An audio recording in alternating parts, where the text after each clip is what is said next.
Hello, everybody. Welcome to Wrestleview Live number 110. It's the Royal Rumble 2023 post show. I am not alone. You guys ready for this? Not alone whatsoever. And we're going to try and do this a little bit better than they did Nia Jax when she came back. So without further ado, ladies and gentlemen,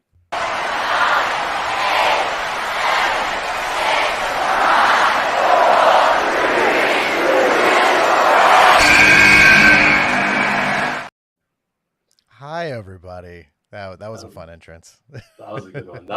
Hello, everybody. Hello, and hi, Adam. So I'm at a loss for words. We got Adam Martin, the living legend himself, arguably a bigger legend than Paul Nemer on Wrestleview.com. He's going to love that when he sees that. He's like, no, actually, I was supposed to be here in November for Survivor Series, and I completely forgot that I was going to be traveling that day. And I knew, I just knew driving for 4 or 5 hours a day, it was going to be hard to pull it off. So I apologized to Roy, but Roy goes, "Can I lock you in for the Rumble?" And I said, absolutely. And honestly, to be perfectly honest, I wanted to watch the Rumble a lot more than the Survivor Series. I enjoy the tradition of the series, but it's very different from when I was a kid. So getting to watch the Rumble was first full pay-per-view since WrestleMania last year. So I've been on I still am on quite the break, but you got me to sit down for, how long was tonight? Was it 3.5 hours, almost 4? It started at 8 p.m. Eastern, finished at about 12:15, 12:20 a.m. Yeah, about 4 hours and a quarter or so. We were show prepping, and I was like, oh, I got to get everything all hooked up, and then that random performer that I'd never heard of in my entire life, I was like, well, this is my cue to go get the microphone set up, and Roy and I got all good to go, and we're all set. So Here we are. Thank everybody in the chat room for hanging out with us tonight. I appreciate it. Yes, hello. I see several people actually. We got Andrew Elders here, Grash Urisa, Jamel. We got Brett Farmer in here. Lewis James is in here. So thank you, everybody. Daniel Shell, I see Daniel's here as well. So thank you, everybody, for joining us. This was a big show. You mentioned this was your first show since WrestleMania. I'll kick things off. I'm not going to take all the thunder here. What'd you think? It was pretty good. I'm not the best judge of character for modern day, WWE product, but for someone that was not watching on a regular basis, this was a pretty good show. I mean, I did have, some issues with the pacing. I thought it was, when I was sitting there, I actually was like structuring my entire day around the show, which felt really weird because I did that for so long with WrestleView. And then to sit down, have dinner, and I was like, perfect. And then when they said they were going to start the show with the 30-man Rumble, I was like, oh, shit, okay. And then I thought, I was like, oh, that's kind of an interesting take. I literally couldn't have told you what else was on the card except for Roman and Kevin Owens. I had no idea that Bianca Belair and Alexa Bliss were having a match. I had no idea that Bray Wyatt was wrestling tonight against LA Knight, who I only remember as Eli Drake from Impact Wrestling. I have not watched a single second of him on WWE television. I knew there would be a women's Rumble, but I was kind of fascinated with how the pacing was going to go tonight. But it was that there was definitely a lull, and it got brought back up towards the end of the women's Rumble match, and the main event was really good. So I was going into this conversation, Roy, anticipating to have a discussion with you about, wow, the pacing of the show was like really bad, but they actually kind of did it in a way where it started really, really strong. There was definitely a lull for like an hour and a half, and then it really picked up again, and it ended perfectly. So they ended up actually making the right call. As much as I want to sit here and act all like smart and like, well, I think they should have done this and should have done that, the pacing ended up working out, so everything was good. But it was a pretty fun show.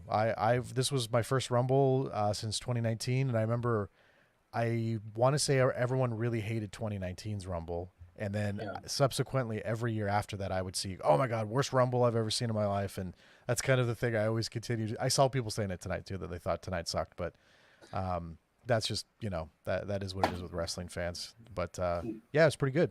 Wasn't too bad.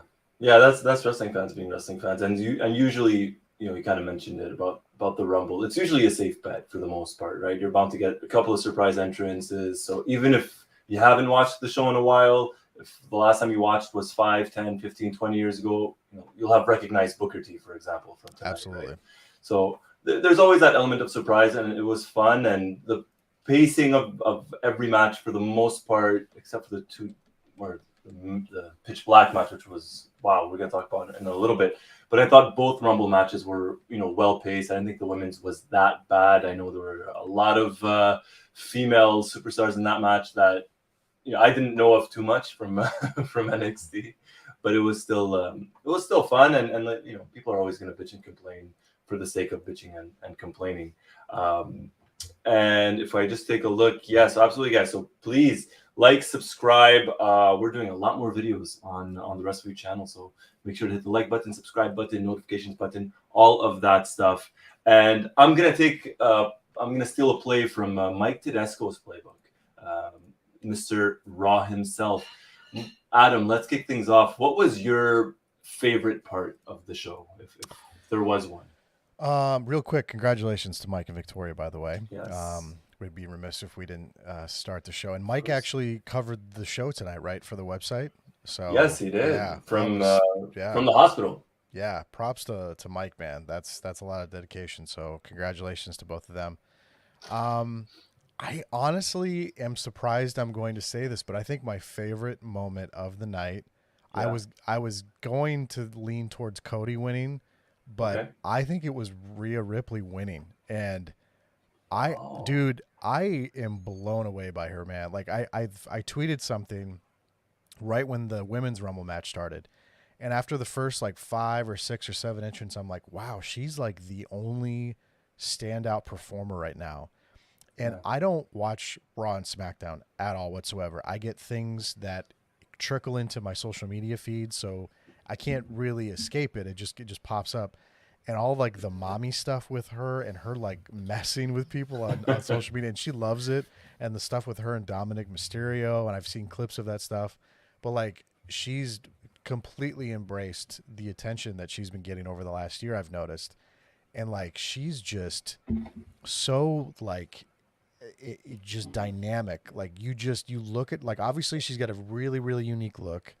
And so obviously she's going to stand out compared to some other female performers, but she's also really tall, really big, really dominant.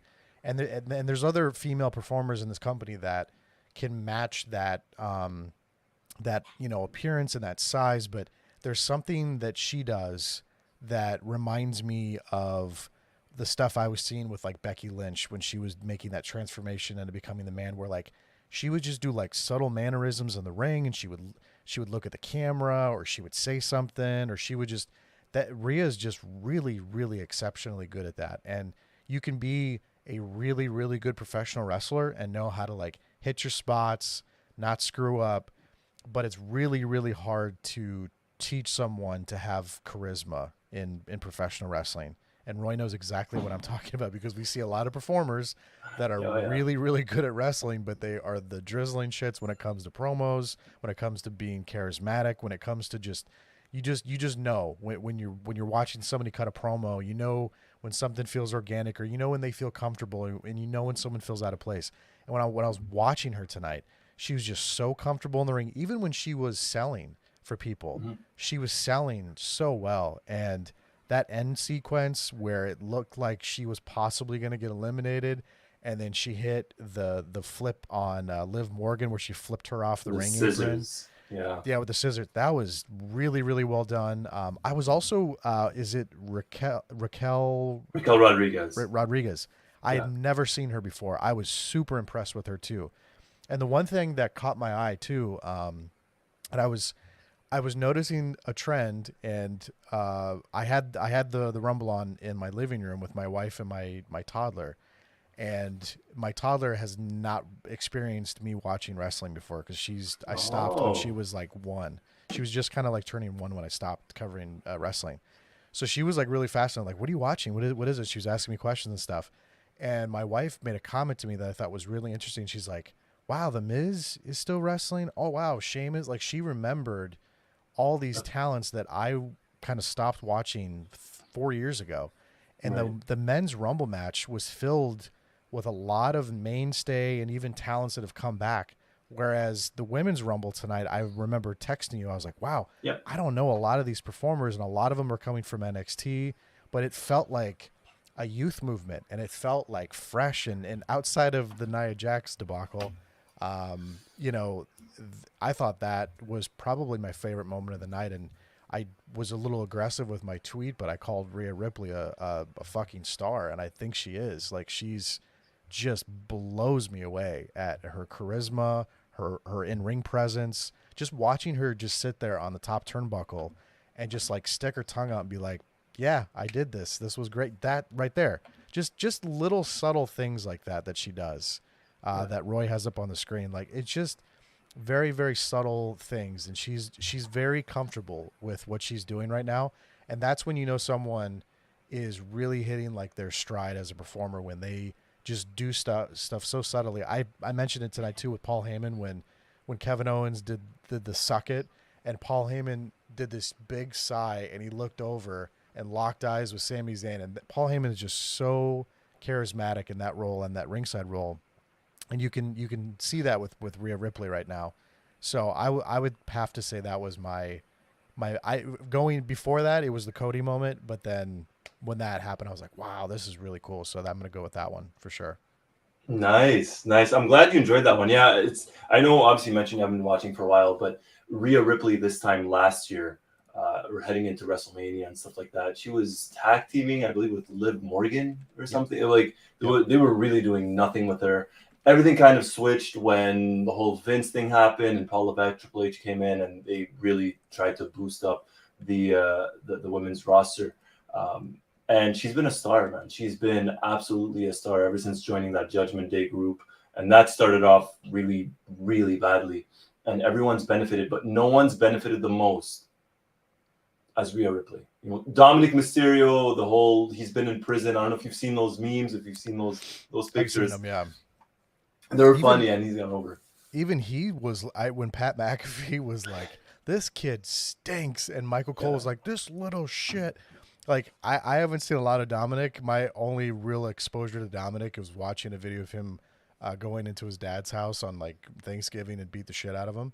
Um, and then he was saying, well, the real reason I did that was because he had a Christmas tree up, for Thanksgiving, and I thought that was kind of funny. But like, just like hearing the vitriol towards them, I thought, because I'm reading in the chat, Daniel Shell said Rhea Ripley was dying, and I guess he's talking about there wasn't a lot of Character momentum. was Okay, that, yeah. yeah, because like I've seen stuff with Judgment Day where it started out as an Edge group, and then they kicked Edge out, and then it's just been, I've just seen like clips here and there, but the stuff with like Dominic and Rhea Ripley seems to have gotten more attention, and then now she's positioning herself, obviously phenomenally after tonight. But yeah, man, she's awesome. I said strap a rocket to Cody, Yeah. and I'm so happy they're doing the same thing for Rhea, because I think she's really impressive. No, they are, and it's been such a joy to see her, become what she's become that star, right? And when she went on number one, when she came in, I had Mike, messaging Mike at the same time, and Mike texting, he's like, "Do you think she's gonna run the gauntlet?" I told him she has to, like, it has to be her.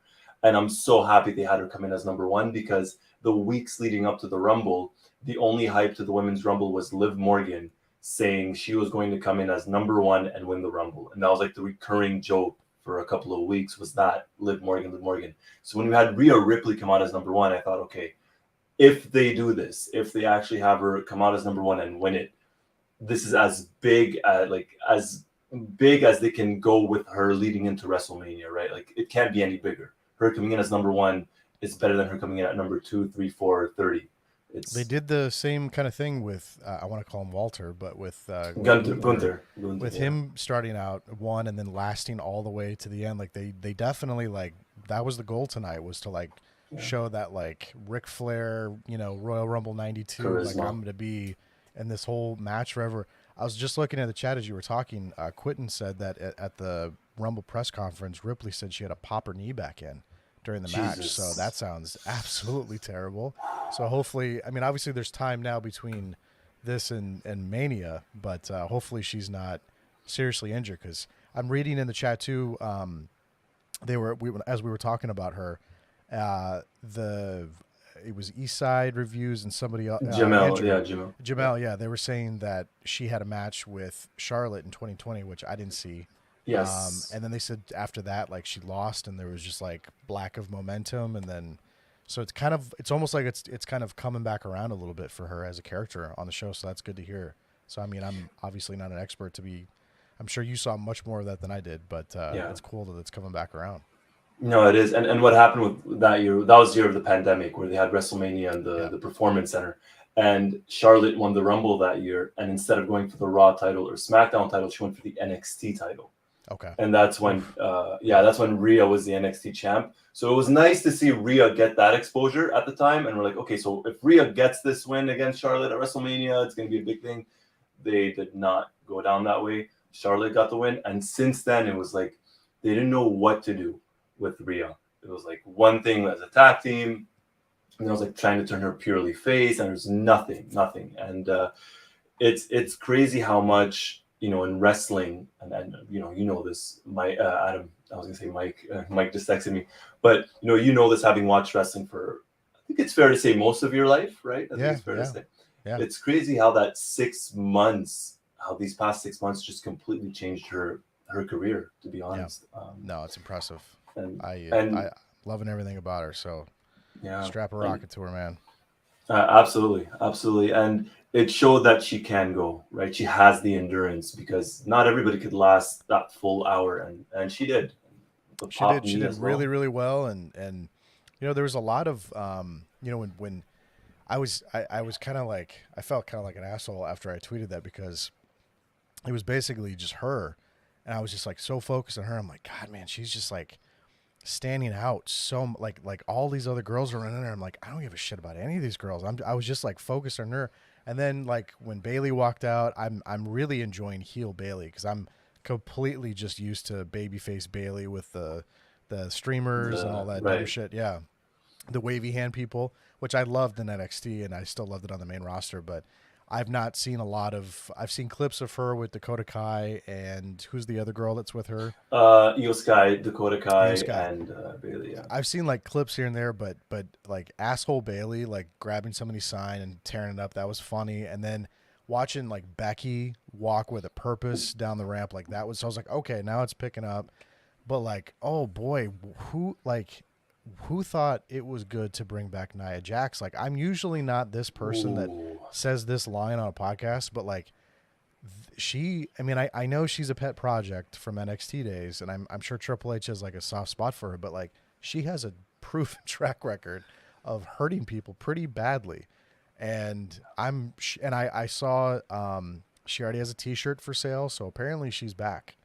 So I don't know, man. That was a weird decision. Maybe if it was like a one night thing, that'd be like okay, because like they still got a little, as not. I hate to be just piling all over her, but I mean she's someone who just did not show improvement. I mean, I remember watching her in NXT all the way to the main event call ups, and I was just like, man, this is just not happening. But for those issues aside, they did find a way to make it work tonight, where everyone ganged up on her and threw her out.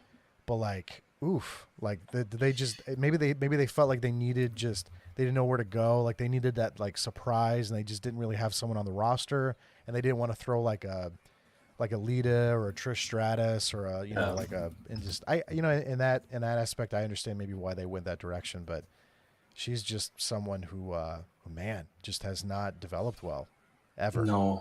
No, at all. And I know she hasn't made many friends in the locker room, male or female, doesn't matter. And it was funny, because leading up to the Rumble tonight, I'm thinking about the women, right? I'm like, well, there was only 10 announced yesterday, like who's going to be in it. I'm guessing we're going to get some NXT. And then I thought, like, what if someone like Nia Jax comes back? It just, crossed my mind. I said, nah, that to me, yeah. Yeah, then I said, like, no, there's no way. They won't bring her back. And then they completely messed up her return, which... Yeah. But like she still got some sort of a pop. Like she still got a pop when the music hit. She did, and if you want to see it, if you have Twitter. There's a bunch of people that if you just look up the hashtag Nia Jax, or just type in Nia Jax, there's a bunch of people that were posting videos and photos. And the one video I saw, they accidentally tossed her Titantron up. The clock was starting the countdown process. It was going 10, 9, 8. And then all of a sudden her Titantron popped up, but no music. And then pure silence. You don't hear the usual horn. And then boom, her song hits and they have to just go to it. So they'll clean it up and, for the archive, I'm sure. But yeah, man, what a thing to botch. Like, you could have botched anybody else's entrance, but you have to botch the one number 30, the big surprise. And that, yeah, I'm sure they felt like shit, but it happens. It's live. So it does. But you know what? We are live and we are not going to botch this entrance. None whatsoever, because we do have the third man. Oh yes. Who the third man is? Well, it's none other than, well, let's just bring him up. Mr. Raw and Mr. Mike Tedesco. Okay. Hello, guys. Mike, how's it going? The third man. I thought it was gonna be Hulk Hogan here. That's pretty. You're bigger than Hulk Hogan. You're bigger than Terry Bollea. The way people took to his appearance on Raw this past Monday, I might actually be bigger than Hulk Hogan at this point. You are.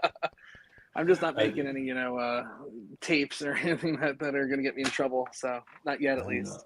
Not Congratulations, yet. sir. Drinks to you, sir. Congratulations. Thank you very much. I was going to ask, how's the baby? How's Victoria? How's everybody? I've done it again.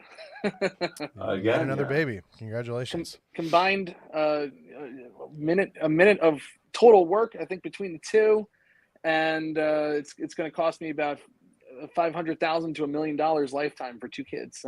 Yep. Get ready. Bundle of joy. Oh yes, actually, it's great. It's great. The Emmeline is incredible. She's a beautiful baby, happy, healthy, eating, drinking, doing all that good stuff. Victoria's like good, perfect. I was gonna say she's a veteran. She's this baby too, so she's good, man. She's a vet. It was like a slip and slide this time around. Yeah. She's gonna be so mad when she sees you say that's good. Almost traumatizing. Yeah. Is she sleeping? Did she just hear that or no? She's in the other room right now. So. Oh, are you at the hospital or at home right now? Dude, we're here. Look at it's a hospital bed right behind me there. Look at live from a hospital. Look at the No. Undisclosed medical facilities. Sir. Undisclosed. There you go. The wife saw the post today, Mike, and she's like, so Mike's not doing the Rumble with you. I'm like, no, he's covering the Rumble. She's like, what? She could not fucking believe that you were gonna be watching. She's like, if you did that, I would be. I'm like, yeah, but Victoria's a wrestling fan too, so she doesn't give a shit. But you got just different. I don't know how to flip the camera around, but like here's my office setup on the hospital eating tray. I don't know. I don't know. It was dedication. Dedication 101. I messaged the Rumble. Yeah, I messaged Mike this morning, like, hey, like, how's the baby and this and that. And then I was bound to get to the question of, like, do you need help? You want me to cover the Rumble, something? Mike just beats me to it. He's like, yeah, I got my iPad, I got my laptop. I'm gonna recap it from the, like, oh, Jesus, okay. That's awesome. Yeah, I know. You called it too, man. You even said around this time, and I was like, isn't the Rumble on the 28th? And you're like, yep. Yeah. And you called it. So you called it 9 months ago. Yeah. So I did. I'm pretty good at this stuff. My cousin's baby was born last year around WrestleMania season, so I got a Royal Rumble baby. I think my brother's got to follow up with a SummerSlam baby or something like that. SummerSlam. We're gonna have our own wrestling company. There you go. I'm a King of the Ring baby. That's right. You're a June boy. Yeah. Mid-June. Right. I think Adam's June 12th, right? Yeah. Yep. Wow. How did you know that? That's crazy. I don't, for whatever reason, I can barely remember my anniversary, but like Adam Martin's birthday sticks into my head. That's I don't awesome. know why. I was very impressed. I'm like, how does he know that? But all right. I don't know. Adam's 12. I'm 14. Same day as Donald J. Trump. So just that's right. Wow. And I remember Paul's because it's around Paul's birthday is the date that Bret Hart announced his retirement. So I always remember October 26th. Yeah. That stung another one of my dear friends is born October 26th as well. Wow, it must be a great day. A great day. There you go. Yeah. The Nemers are born on big days. Exactly. So Mike, let's. I mean, not to steal Adam's thunder, but no, Mike, please go. I've babbled enough, Mike, about how much I love Rhea Ripley, so you can say whatever the fuck you want, man. That's what I wanted to say, actually. Oh, really? All right, then I stole your thunder. Sorry. No. Okay. I mean, there was no other logical choice for me, and usually when there's like a logical choice, you just think like it's probably not going to happen, right? You know, like we've been conditioned to that kind of booking, and like almost everything that happened on the show tonight was like, this is the night that Sami Zayn should turn on Roman Reigns. This is the night Cody Rhodes should win. This is the night Rhea Ripley's got to win. They're like, who else could win it? You know, it's like there's nobody else. Like they had set up for Money in the Bank last year. They had set up Rhea Ripley versus Bianca Belair, and they would have blown like what, you know, at the time they didn't know what Rhea Ripley could be because Vince was booking, and she was going nowhere very quickly in the Judgment Day. She was just flailing about, doing nothing. Then all of a sudden, Vince did not have sexual relations with that woman, with those women actually. Steps away, and all of a sudden she becomes this superstar, this next, like a modern day China, but better. You know, like way better wrestler than China ever could have even dreamed of being. She's gotten over huge, and now she's in the Royal Rumble, and she's winning it. And now we have this match once again: Bianca Belair versus Rhea Ripley. Except it's so different than it was in July when they first initially booked it. Thank God. Actually, I think Money in the Bank actually was no, that was July. Yeah. But something happened where Rhea Ripley got like kicked in the face during a match. She was like wearing braces for a while. She got like all of her teeth loosened up. She had a bad concussion. She didn't wrestle for like 3 months, and they had to cancel the match. Thank God that happened. In a weird way, it kind of worked out because they didn't blow this match that honestly could be like a mega match at WrestleMania. In terms of, you know, what's the best match that you could possibly put together for the women on the show? That's it. Rhea Ripley versus Bianca Belair, or Rhea Ripley versus Charlotte Flair, whatever they choose. I think it's going to be something special. But like, I was looking forward to Bianca Belair versus Rhea Ripley back even when Vince was booking it. Now I'm like over the edge, and her performance tonight, the way she looked, there was something about. She walked out at number 1. I was like, she's winning. Yeah. I think I texted that to Roy. You texted, yeah, he texted me. He said she's going to run the gauntlet. This is you. I said she's got to run the gauntlet. She has to. And then I'm watching her, and she's doing like all of those things that like the people that like, you know, go far in the Rumble do. She had just so much confidence coming out. You know, she really they did that great angle with her and Beth Phoenix, which is I'm sure will pay off at Elimination Chamber, where she comes out holding her ribs, and it's like, God, she's at this huge disadvantage, and she's taking all these moves. At one point, she was bleeding from the cheek, and she looked absolutely psychotic, and it was just like, you know, I was getting flashbacks like when Becky Lynch got punched in the face, and that really, you know, put her over big. She was taking moves, but everything she did, she looked so confident. She was moving so crisply. And at the end, that drama with the 3 of them on the apron, Asuka, Liv Morgan, and Rhea, I was like, wow, she had so much poise, and it's like what a difference, you know, just like a year can make. Because last year she was in this nothing horrible tag team with Liv Morgan that was just it was death, and the year before she was in a nothing title match with Asuka. The year before that, it was the pandemic year, and she faced Charlotte Flair and lost at WrestleMania, and then she disappeared forever. This is it. Now they're I mean, how many people get a second chance at a first impression? This is like her 4th chance. I think this is going to be a humongous moment. I think that we're looking at a major star in professional wrestling. I think that I that's how highly I think of Rhea Ripley. Yeah. No, I agree. The confidence, you mentioned the confidence as well, Mike. The confidence she has now, you could tell she has the backing of creative, as opposed to like last year where it was just they had no clue what the hell they were doing with her. This time around, she's confident. She's obviously gotten better in the ring. She's getting better storylines. It's the fans want to see her. Before it was Rhea Ripley would come out and it was like a nothing reaction, and now Rhea Ripley comes out and it's just a big pop. Well, Tommy just said it in the chat, like, and I think Tommy's a casual viewer like me, of just like, yeah, she just stands out. Like, I mean, I know like visually she's going to look very different. That's the one thing I did notice tonight. There's a lot of girls had similar like attire and the colored hair and the same like a lot of the NXT girls. I was texting Roy. I'm like, Yeah. they all just kind of like. I love the youth movement. I think that's incredibly important, and I think that is something that I'm really glad they're doing. But there's not a lot of difference, and you could even like see it, like you could hear it in the music, and you could see it in the graphics. There's a couple girls that stood out. The Shotzi Blackwell, is that her name? Or just Shotzi. Shotzi. She lost her last name. That's right. Yeah, they all lose their last name, but like her coming out of the tank, like that's unique, like that's different. But like, there's a lot of girls I was just like, oh, okay, generic girl 2, generic girl 3, and like, yeah, I had a lot of trouble with Tegan Knox tonight. I could not remember her name. Yeah, they kept saying it over and over again. I was just totally and completely turned off from like Mia Yim. Yeah. Now the Meechin thing is just like, oh god, this is like just obnoxious at this point. It was. Yes. I mean, like, look, the match was not great. Rhea Ripley was a star, and it was solely because of like, you know, I mean, she ran the gauntlet. There were times in the match where she was just completely disappeared. You know, she wasn't there. She was just taking a breather and stuff like that. But like, you know, she was in there for the big moments, and you know, that was good.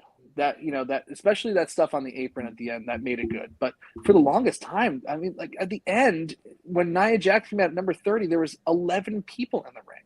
Yeah. No eliminations, no action going on. Even halfway through the match, Michael Cole goes, oh, usually you find at this point in the Rumble that there's a lull in the match. It's like, are you telling me that this match sucks? You don't have to tell me that, Michael Cole. That was shocking, because that's a like Vince's the general's not in my ear line. And I was like, what? Did he just say like there was a couple moments tonight where he said shit, where he did the comment with Pat McAfee about, I've been trained to look at my screen for 25 years, and I was like, whoa. Yeah, he goes, for 25 years I've been told to look at the screen, Pat. yeah. Like, he's loosening it up. He's getting loose. But. You know, they actually did a post, the press conference that they used to do with Triple H after the NXT shows. They literally just aired it on the WWE Network. I was watching it as I was finishing up my thoughts. And somebody asked Cody about, like, what's it like, you know, when you left, Vince was in charge, and now this. Like there was a couple things like where they kind of like, you know, they mentioned like a real difference in the way in the feel of the company. And that's interesting that I'm glad you're bringing that up, because all over my Twitter feed tonight there were still people that think Vince is booking the show. And I know I saw the same thing. Yeah, they're like, but why would Vince do? I'm like, I don't think. I mean, I know. I've seen the reports that he's back at Titan Towers, that he's exercising, that he's obviously back on the board and stuff, but I don't think he's this creatively didn't feel like a Vince show at all. That's the one thing I can definitely confidently say. That's not feeling like a Vince show. The fact that Damage Control ran wild in the Women's Royal Rumble, like Vince hated all of them. No, he got rid of 2 of them even. And even at the very start when Pat McAfee came out, I don't know if I'm the only one. I actually believe Michael Cole when he said like he had no clue that Pat McAfee was going to be there. Yeah, I mean maybe it looked believable. I don't know. Anyways, it looked believable, but it felt good, and there were a lot of puns and someone said in the chat, Michael Cole was extra spicy tonight. You know, a lot of puns with Doudrop and is she gonna drop the do or whatever it was Pat McAfee was saying, but. Yeah, going back to the match, as Mike said, it wasn't a great Rumble match, the women's, but it had its moments. And surprisingly, not too many surprises either. Men's Rumble was probably one of the best Royal Rumbles that I've ever watched. I'm a couple hours removed from writing that tweet, and I still think I'm right. I thought that was just fantastic. You know, the storytelling that they had in that match, I loved. You know, like every Royal Rumble has like, you know, like little mini stories in it. You know, like you know, the Women's Royal Rumble had Damage Control running wild for a little bit. You know, the Men's Rumble, you know, it was dominated a little bit by the Judgment Day at first, and you know, Prison Dom, which is like one of my favorite gimmicks going on right now. You know, they did just enough to I was like, oh wow, you know, Ray's in the Rumble and Dominic's declared for the Rumble. I was like, oh, maybe they'll do something with Ray and Dominic tonight because they haven't done. Instead, totally didn't, like they just insinuated. They didn't even show like a video of an attack backstage or anything like that. They just insinuated by Ray not coming out. The next spot is Dominic coming out in his father's mask. I thought that was just really smart. Like they're not giving anything away. They're not giving that first confrontation away whatsoever. In a backstage segment or in the middle of the Royal Rumble where it's not going to mean as much.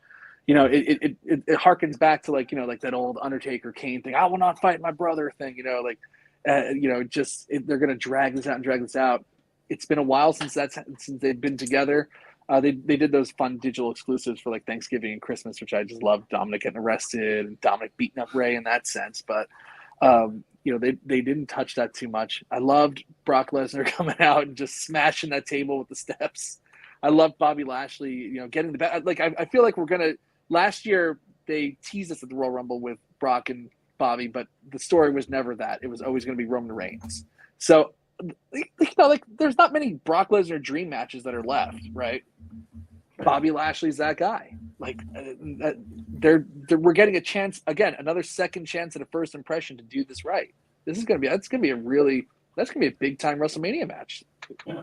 And the rest of the stuff was just great too in the match. Cody coming back. They should have announced it. It should have been a surprise. Yeah, but we knew it was happening. I mean, I don't even watch it. I knew. I mean, like it just like he was ready, and it just. I mean, I remember. I think I asked Mike around the time of the pec injury. I was like, oh man, like because I remember coming on the post Mania show with you guys and being like, dude, fucking just go with Cody. Just try it. Just see if it works.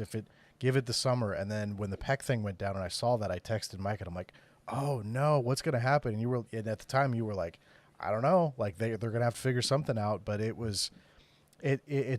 sucked. But it's almost like, okay, this is perfect timing for all this to light up. And I know the like AEW creepy crowd is very upset right now, but I just. It's perfect timing. Like this just writes itself. It's so there's never a good time for an injury to somebody, but you wonder like if Cody was hanging around all year and just like having matches with people, would he be able to maintain the steam? In some cases, that's why I've like argued, in the past like couple of years for like like wrestling, it'll never be a seasonal thing. Like it needs to be all year. But like you give certain guys like a season, it's like, I like that Edge came back tonight after not having seen him since October. It's a guaranteed surefire big pop, of course, but in a way, not seeing somebody for a while, absence does make the heart grow fonder. You need to have guys on the shows that can eat up time and have a good match on Monday night and Friday night every week, but sparingly using like some of your main eventers, like I think that's why the Bloodlines worked so well, is that Roman Reigns just isn't there all the time. Why is Brock Lesnar such an over performer? Because he's not featured. It's special when you see the guy. And some people just don't like seeing him because they whatever reasons. We've talked about this for years now, but they don't book for the internet, that's for sure. No. And it works. People just talk every time the guy comes out. There's a reaction. There's a buzz because he's not featured all the time. And Cody getting injured, it was almost like him going into an off season. Now he's back, and it's like, oh, here's the contender again. I think that this was just great. Like I don't care. Like you said, we knew he was coming back. Of course he's coming back. He has to win too because that's the story that they're telling. And I don't care that like I knew the end, that I kind of knew the ending to it. It's how they got there. That was probably one of the best final two Rumble finishes ever. The stuff with Gunther, at a certain point I was like, wow, are they really going to give it to Gunther? Because or Walter, whatever, because he has had a hell of a year. He completely changed the way he looks. He's been having banger match after banger match. I'm still saying that match with Sheamus is one of the finest matches that I think I've ever covered. Period. At Clash at the Castle, I was like, wow. I guess they're gonna reward him. I think Roman Reigns versus Gunther or whatever is gonna be awesome. But it had to be Cody. It had to be. I know. That's why I don't understand why people are so like. It's funny too because like people that will watch a movie or TV show, they want to see a character arc peak a certain way, and then they don't get mad about it. And then when that happens in wrestling, though, they're like, "Oh, that was too predictable." I'm like, "What do you like?" It just doesn't. Yes. It's so like, strange. oh, I went to go see Harry Potter and I read the damn book and it was the same exact thing. I know it's This is so bullshit. strange. I want my don't know, $20 back. So, like hypothetically, because you guys would be able to speak to this better than me, who would have been a better alternative than Cody then? Like, who on the roster could take the story to I'm challenging for the title at WrestleMania better than Cody? I want to say Seth Rollins. And that's the only one. That's it. Yeah. I was setting up the graphics for the Rumble a couple of days ago, and I asked the guys in the chat, I'm like, who do you guys think could win the Rumble aside from Cody? And I had 3 graphics set up: Cody, Seth, Bobby Lashley. That was it. And then CJ just said Sammy, just because of the bloodline. Which I mean, yes, he wasn't even in the Rumble. But he wasn't. Yeah, he wasn't in the Rumble. And Well, he was, Rumble.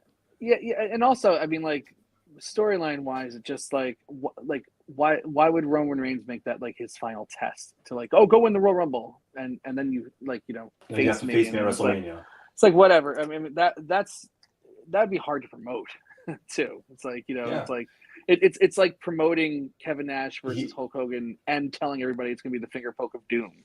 It's like it's not gonna get over that well. I that ending segment, oh my god, I'm sure we'll get a chance to talk about that too. But holy shit, that was way better than him being in the Rumble, I'll tell you that. Much better. Yeah, Rollins and Reigns last year at Rumble had a very good match, and it made sense. Yeah, and it made sense, and they kind of left you with a cliffhanger that they never finished. No, and hopefully we get something. And I know, like, since we're kind of still talking about the Rumble.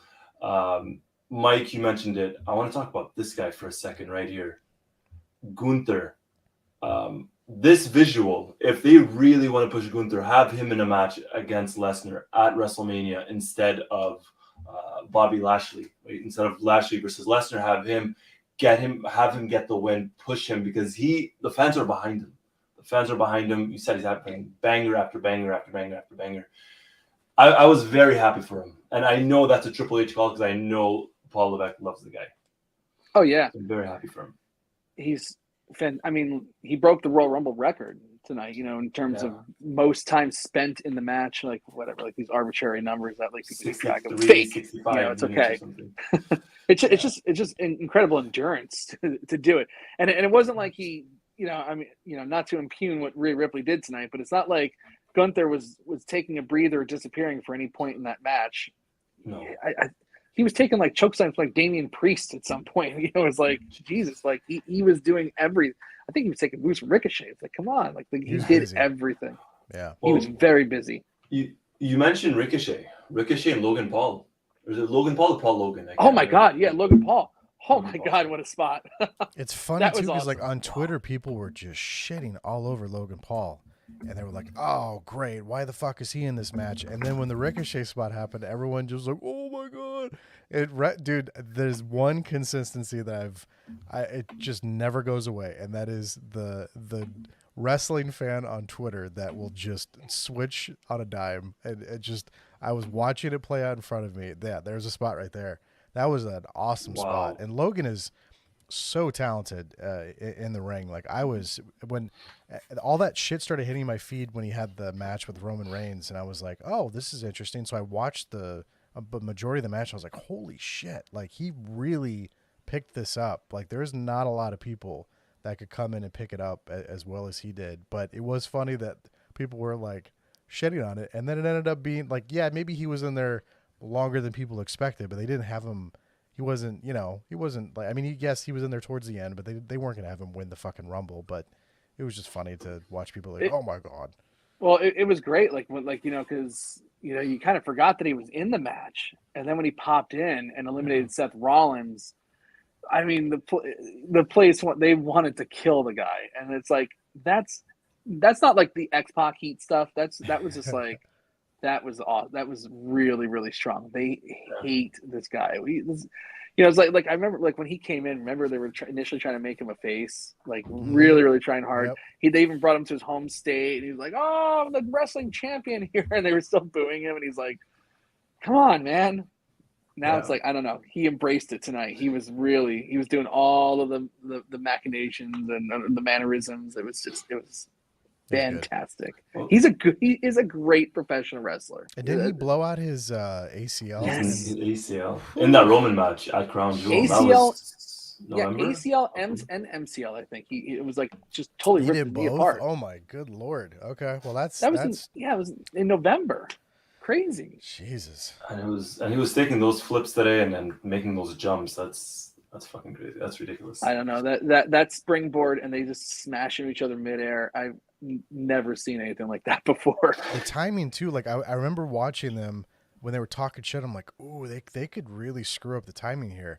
And I watched. I was literally like Picture when Logan like started to do the pull. Ricochet was art. I was like, oh, it was just perfectly timed. Like that was. I know everyone. Like I know a lot of people were focusing on Kofi botching, but I think everyone kind of like forgot about that when that spot went down. Like, okay, cares? that's good. I know everyone was so hard on Kofi tonight. I felt bad. Was that someone said that was the second time he's done that where he's botched. It is. Yeah. Last year he botched too. Yeah. But it. You know, whatever. Yeah, it's hard. That's hard. It's not easy. It's not easy to do it. No, people trip while walking. This guy's doing a freaking. Just think about when Batista and Cena accidentally both hit the ground at the same fucking time, and that wasn't planned. So to actually try to choreograph that is just you can't. Vince, a couple of seconds later, when he came down the ring and tore his ACL, wasn't there something? Both his quads. Both of his quads. Yeah, I watched Edge talk about that recently on YouTube, where he was just like, he said he was exiting and he heard the sound of Cena and Batista both landing at the same time, and he looked up and he saw the replay and he was like, you couldn't script that if you wanted to. Like that was insane to see them both just go bam, like just how big those dudes were, and then to have the Vince debacle after that was hilarious. But yeah, that I get people like trying to be all elitist with Kofi, because that's been the Kofi spot since what 2010-ish 11, where he's tried to do so it's like, come on, like don't be hard on the guy. He's been mostly successful. Like there's only so many ways that you can not get eliminated, and they really this year they really tried to like put it over. Like maybe 1 foot didn't touch. It's like no, the guy's fucking out. No, it's done. He nearly Even killed himself. Even in a fake sport, but his head hit like the corner of the announce table. That was dangerous. That could have been very, very bad. There was a great rumble. It's like, who cares? Like, I don't think the Kingston spot would have made it any better. It was just a great rumble. There was a couple close calls tonight with, and I know we'll talk about the main event, but when Kevin Owens took the back of the head powerbomb. Well, there was the powerbomb and then the steel on the steps. On the steel steps. Sorry. And they didn't show replay, so maybe it was just like my mind playing tricks on me, but it looked like the back of his head hit the corner of the steel step. The second one, he kind of braced his back better, but the first one, I was like, did he hit the back of his head on the? He did. Okay. It looked like he hit the base of his skull on the edge of the steps. Now he did that spot once on Raw, and I was like, really? That should be yes, and on Raw in a throwaway match. I think the match even ended in a no contest. I was like, why would you do a spot like that in a fucking no contest? And I remember saying, I was like, somebody should pull him aside and say, never do that spot again. Then they dangerous. Then they do it back to back. I'm like, Jesus, you look at that, and it's like you start thinking about like vertebrae and internal decapitation. And that's a very realistic thing. Like that. From hitting the edge like that, just ridiculous. Randy that Sheamus. Yeah, it looked like Sheamus landed on his head. I was like, no, like that was almost a Big E incident. Yeah. Yes. Well, and by the way, when I heard the New Day, I thought, and I stupidly tweeted, I was like, is Big E coming back? And then Goosey quickly reminded me, like, dude, it's been 9 months. He landed on his fucking head, so he's going to be out for at least a year or more. So it's going to be a while. But yeah, I was convinced Big E was coming out. I was like, oh, that'd be such a great moment to have him come out. But that would have also cheapened the Cody thing too, though, if you have Big E come back after his title run, and it just that's not. Yeah, and then get eliminated because he can't win. Yeah, exactly. Yeah, no, that makes a lot of sense. It makes a lot of sense. And Yeah, Jesus Christ. Yeah, that spot on the head, especially Sheamus who has spinal stenosis, landing on his head like that. It's a big deal. But he didn't. He rolled. He did tuck and roll, but it looked a lot worse than it was. But still, just a little less rotation. That's a bad night. It's dangerous. Yeah, and that's the thing that everybody forgets. Like sometimes, especially on those dives. We've seen it. Or spots on the floor. Like that's what injured Big E. A couple during the pandemic in the Thunderdome. Big Ivar from the Viking Raiders just did a dive through the ropes, a suicide dive. Everybody does a suicide dive. That's why everybody thinks it's just easy and no one can get hurt doing it. Out, neck injury, neck surgery, whatever it was. It's like we forget like how precarious some of these things are, and when you're moving quickly, like Lesnar was just grabbing people and just throwing. He just wasn't even thinking. It could really mess just you up. Just going over the top rope is dangerous. Like I'm always ready for somebody to like blow out an ankle, or like I always think of Randy Orton clavicle injury. Remember John Cena in the 2004 Rumble when he got thrown over by Big Show and just his knee got twisted so bad. It's scary. My God. There was one as well tonight when Lesnar eliminated, I think it was Santos Escobar. He lifted him, threw him, and Escobar's back just like slammed against the ring apron or something. That was rough to watch. Like Lesnar's a strong dude, and he could like probably kill anybody. But damn, he should probably be a little bit more careful. Yeah. But Kevin Owens, when you put him in a big situation, he's gonna do something where he's going out of his way to kill himself in a memorable spot. I cannot believe that the toll that he's put on his body. For like one of those like atypical wrestling bodies. Now that's not, I'm not saying that he's, a big man, but he kind of is. And you would think that like he would have like an injury list a mile long, but he's been consistent. He's been there, very rarely injured, very, very rarely injured.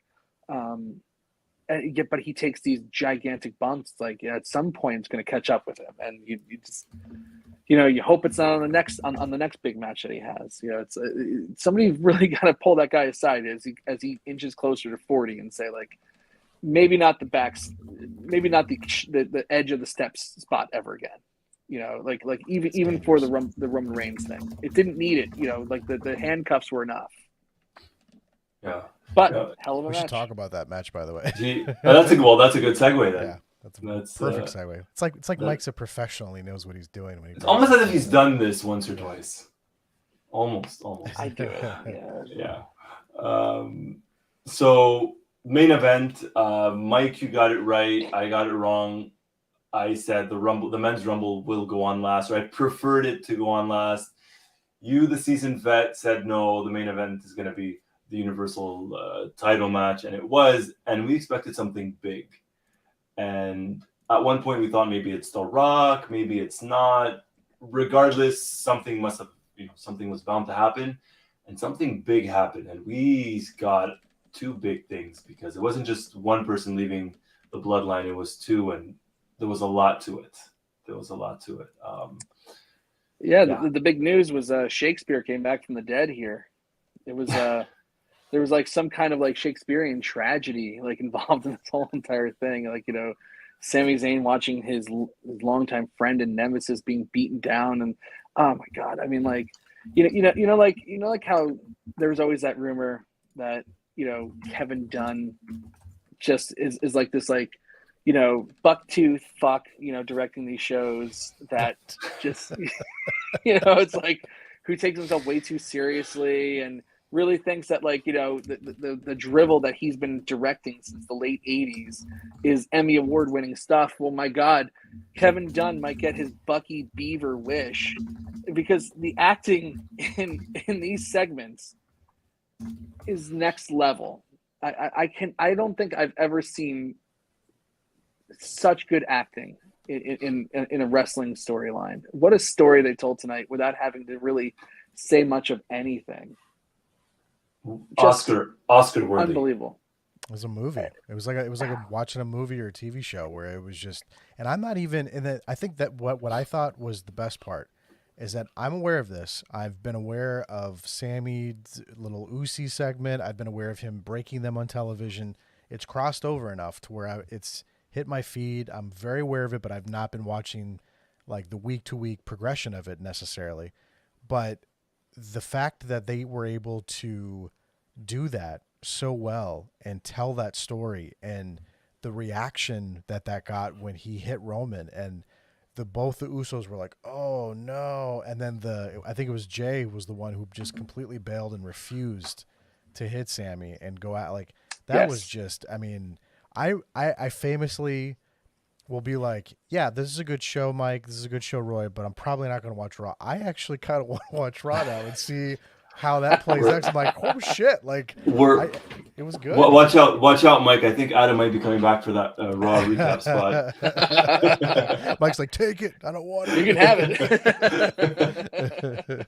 It was good though. It was be my guest. That whole like watching him stop Roman, and then Roman going, "Yeah, you know what? Maybe I shouldn't do this. Maybe you should do this." And dude, I have to say this about Roman Reigns. It was fascinating, and Roy was joking with me because he was timing how long his entrance was. This was my first Roman match, probably since 2019. Well, I guess I watched the WrestleMania match, but I've not been experiencing the like tribal chief stuff and acknowledging him, all that stuff. But like, it is so interesting to watch the progression of like so many years of them like trying to make this happen and doing it and not caring what everybody was thinking, to now where he's at, and he's just so comfortable, and he's just like the fact that he has, you know, Paul Heyman at ringside, he's got the Usos, and he's got the whole bloodline thing going, and he can just kind of like sit back and just be like chill about it. Like he doesn't have to, he's not being over the top. I think that's what's so convincing about it. And I don't know if there's a general consensus among fans right now if they're sick of Roman, because it was funny because there was a consensus of like, stop trying to make Roman a thing. Like it was very much the Mean Girls, like don't make fetch a thing. Like they were trying to do that with him as a babyface, and now they've been going the different direction of him in this heel thing, and it's just so natural and so relaxed, and it's just, he's really like, I was very impressed with him tonight. Like I'm seeing it from a different perspective, so keep that in mind. I'm not a weekly television viewer, but like for someone who saw him before this, to see him this way now is just like, wow, like he's really, really good. He's really, really fucking good. So props to Roman and everybody involved in that tonight, because they just play their roles like so perfect. And everybody, I mean, like, this did not feel like fake wrestling storyline to me. Like it was just very organic. It was just very, like, people on my feed that I follow intentionally, that I know that are going to have an opinion that I'm very aware of, were like, wow, that was good. And like when you know that hits those people good, like, you know, you're doing something pretty effective. And they did that tonight very, very well. Yeah. The real challenge with Roman Reigns is, you know, he's had the title for 2.5 years. And that is an absurdly long time in this, you know, instant gratification society that we have. And it's like, you know, I want, you know, I do think that they made a few mistakes with him, as, you know, early on in this reign, in terms of him just like blowing through everybody where there was no more contenders left, and they had to start just rebuilding the entire roster to make it interesting again. But they found like the secret sauce with this, like, you know, Sami Zayn thing, you know, the storytelling, you know, honestly, and again, you know, I hate to say it, it's when Vince went away, it just picked up big time. You know, adding Sami Zayn to this thing, you know, it's like it started off as like this like goofy little side story that turned into just this gigantic thing. And instead of running away from it or saying no, it has to be Roman series heel forever, they embraced it, and they've had some of the finest segments that have ever been produced by this company. And I'm not like, I don't think that I'm totally like lighting my hair on fire here by saying that. Like, this is easily one of the best stories that WWE has ever told. You know, I mean, like they've had, you know, great moments with, you know, Stone Cold versus Vince McMahon, you know, the mega powers explode, you know, all those classic trademark things that, you know, that WWF is known for. But it's been a long time since there's been like a story that's like, this story defines this era. of wrestling. Yeah. Like John Cena was fantastic. Babe Ruth, the whole entire thing. They did that like 1 year where they just had him face Randy Orton forever and try to make that like the generation, Rock versus Stone Cold, and it never really took. Triple H tried it a few times too. In his time, there was never really like that one defining, storyline though. Like Evolution defined like that ruthless aggression era just because they ran roughshod, but like there's no like defining match or like storyline that emerged from it other than just them just doing their thing. Maybe the Batista thing. I was at WrestleMania, that's it. Yeah, I mean that was a great moment, but it didn't lead to like like massive matches and like these tremendous segments. That was like one great segment, one great match at WrestleMania. But this is like the way that they've dragged this out over the past couple years, and it's like who's going to do it and all of a sudden it's like, oh, Cody's going to beat him next year. Okay, fine. But then now you have this caveat with like Sami Zayn. What do you do with Sami Zayn? Yeah. It was and the way they dragged it out and didn't give anything away, and they held off on it and they pulled the trigger tonight.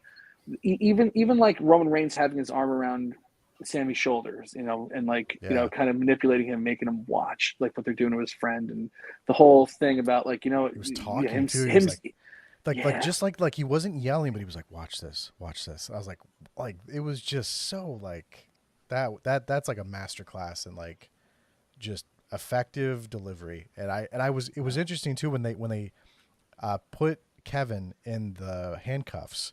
I was like, oh, this would have been the moment where The Rock comes out and they set up Roman in the Rocket Mania. But honestly, like this was better. This was better.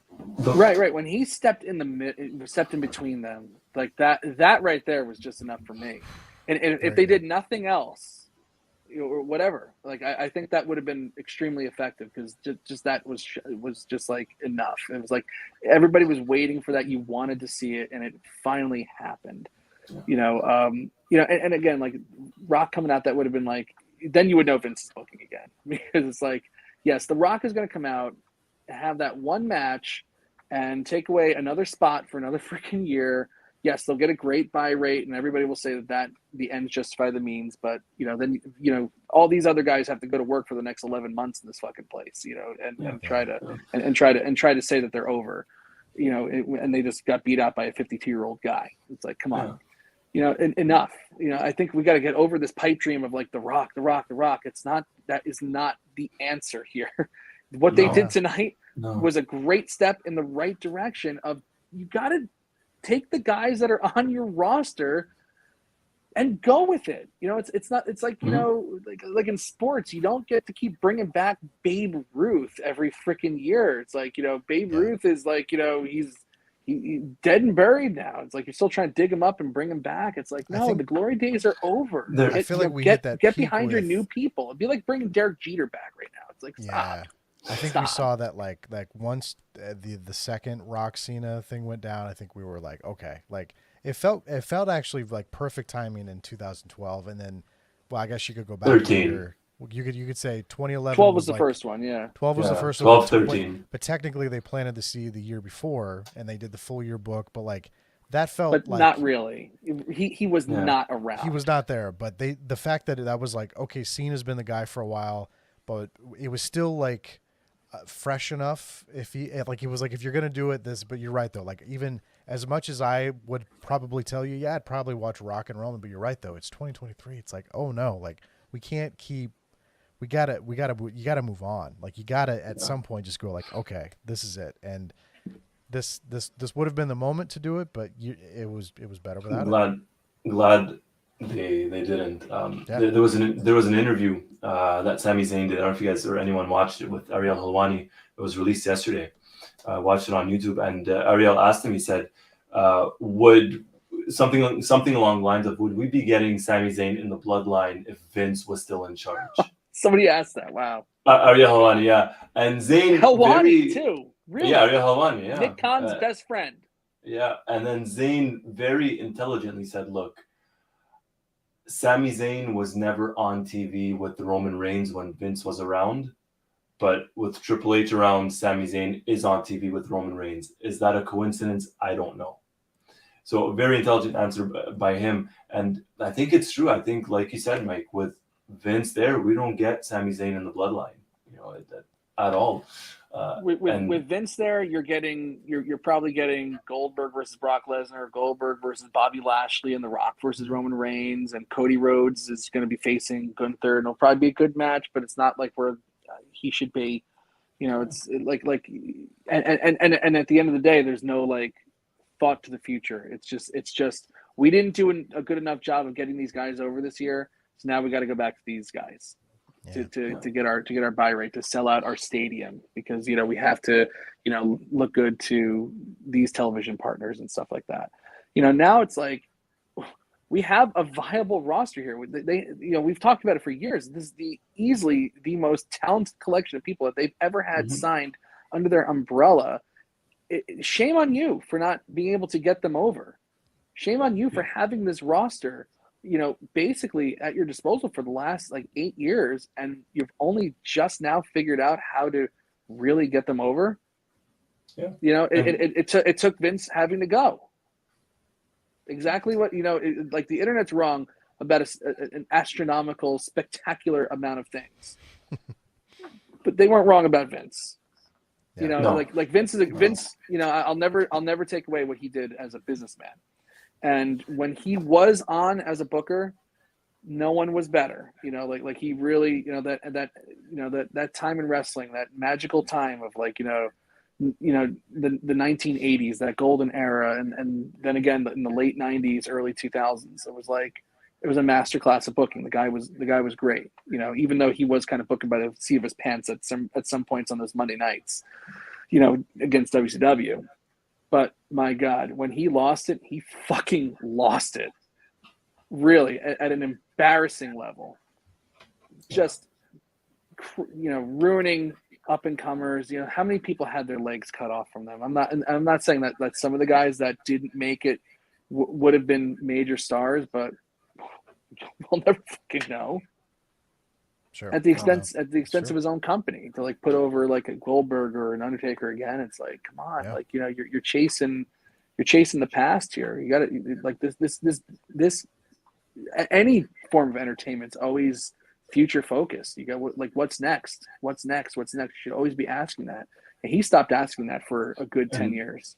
Yeah, and we spoke about this on the Raw 30, Mike. We said this is going to be the first Rumble, first WrestleMania without Vince. Technically, what can Triple H do? What can Paul Levesque do? We got a big glimpse of what he can do heading into WrestleMania season. And it got Adam wanting to watch Raw on Monday. So I think he must be doing something right. Right. I see CJ says that Vince liked people who stood up to him, and that was true at one point. But not towards he did the not end. Like to be not towards the end. He did not like to be challenged. No, now it's yes men. Yeah, it's back to the yes men. Yeah, totally and completely. But anyway, you're not getting a segment like this from Vince McMahon. No, he did not have the capacity for that anymore. The Sami Zayn thing would have been paid off in October at Crown Jewel, and because he's Syrian, they would have killed him in the middle of the ring. It's and that would have been Vince's solution to this whole entire thing. Sammy's getting over. Time to crush him. Yeah, sucks. Yeah. But instead we got this. Can I ask you guys a question? Most pay-per-views don't end with angles. But this is probably the greatest angle I think that's ever closed a WWE pay-per-view. In the last 15 years, yeah, without question. In the 2000s, by far. Yeah, the only one I could think of, I'm not saying good or bad, was probably Vince and Austin WrestleMania 17. I was just gonna say that was weird to see Vince and Austin shake hands. I was like, what is that was still post Attitude Era ish. So it's been a while. That was 22 years ago. That was actually the end of the Attitude Era. And in hindsight 2020, that was probably the worst thing that ever happened in professional wrestling.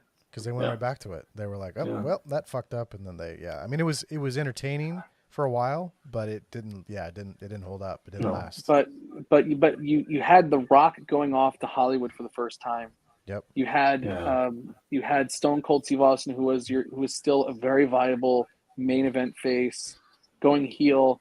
Nobody on the roster was face anymore. There's like no major face. It was just devastating. Really, like if you look at the numbers and historically, you know, like the trends that followed, they never recovered from that. Honestly, they're still trying to recover from. They had WCW coming, and they had WCW coming in, like the Invasion angle a couple of months after that, which that's actually covered very, very closely in that Ruthless Aggression series, where they just were like, well, we got Shawn Michaels back, and I guess we'll run with Triple H, and we better start this group called Evolution, and then we're going to do the brand split. And then you can just see we don't know what to do. Like they were just, they were like, we don't know what to do. We got to do something. And it was a weird, to create that competition. It was weird times. Yeah. Competition. Yeah. Adam. Oh yeah. Let's go. Mikey, we got a guest. I'm sure you remember this guy. Oh, please. Kenko 12. He hosts a podcast that I'm a big fan of, and he's come on my podcast before, but he is actually in San Antonio right now. And he called in. I'm going to have Roy. I think is he backstage? He's backstage. Bring him in. All right, let's bring in Ken. He's in San Antonio. Was at the Rumble, sir. Drinking beer. Hello. How's it going? I'm drinking a fundamental observation from Bottle Logic. Got my Zack Ryder custom woo woo woo T-shirt. I was very sad that only Mrs. Zack Ryder was there and not Zack Ryder himself. But beggars can't be choosers. She set a new record tonight of being eliminated the fastest in the women's Rumble. Did she beat her original record? Wasn't she the original record holder? I don't know. They just said on commentary that she set the record, so I don't know. I feel like she was either the first or second fastest elimination the last time she was in the Rumble. Oh, gotcha. I don't know if she ever was in the Rumble. I can't remember. I didn't even know she was in the Rumble. Liv Morgan had the previous record. Okay. All right. Yeah. I mean, I drink a lot, but I feel like that's still a possibility that I might be right there, Mr. Tedesco. Mr. Tabasco, exactly. I said Tedesco. I said it correctly. I know. I like to call Mr. Tabasco. It's just it's a bad habit. I'm just showing the respect that he deserves.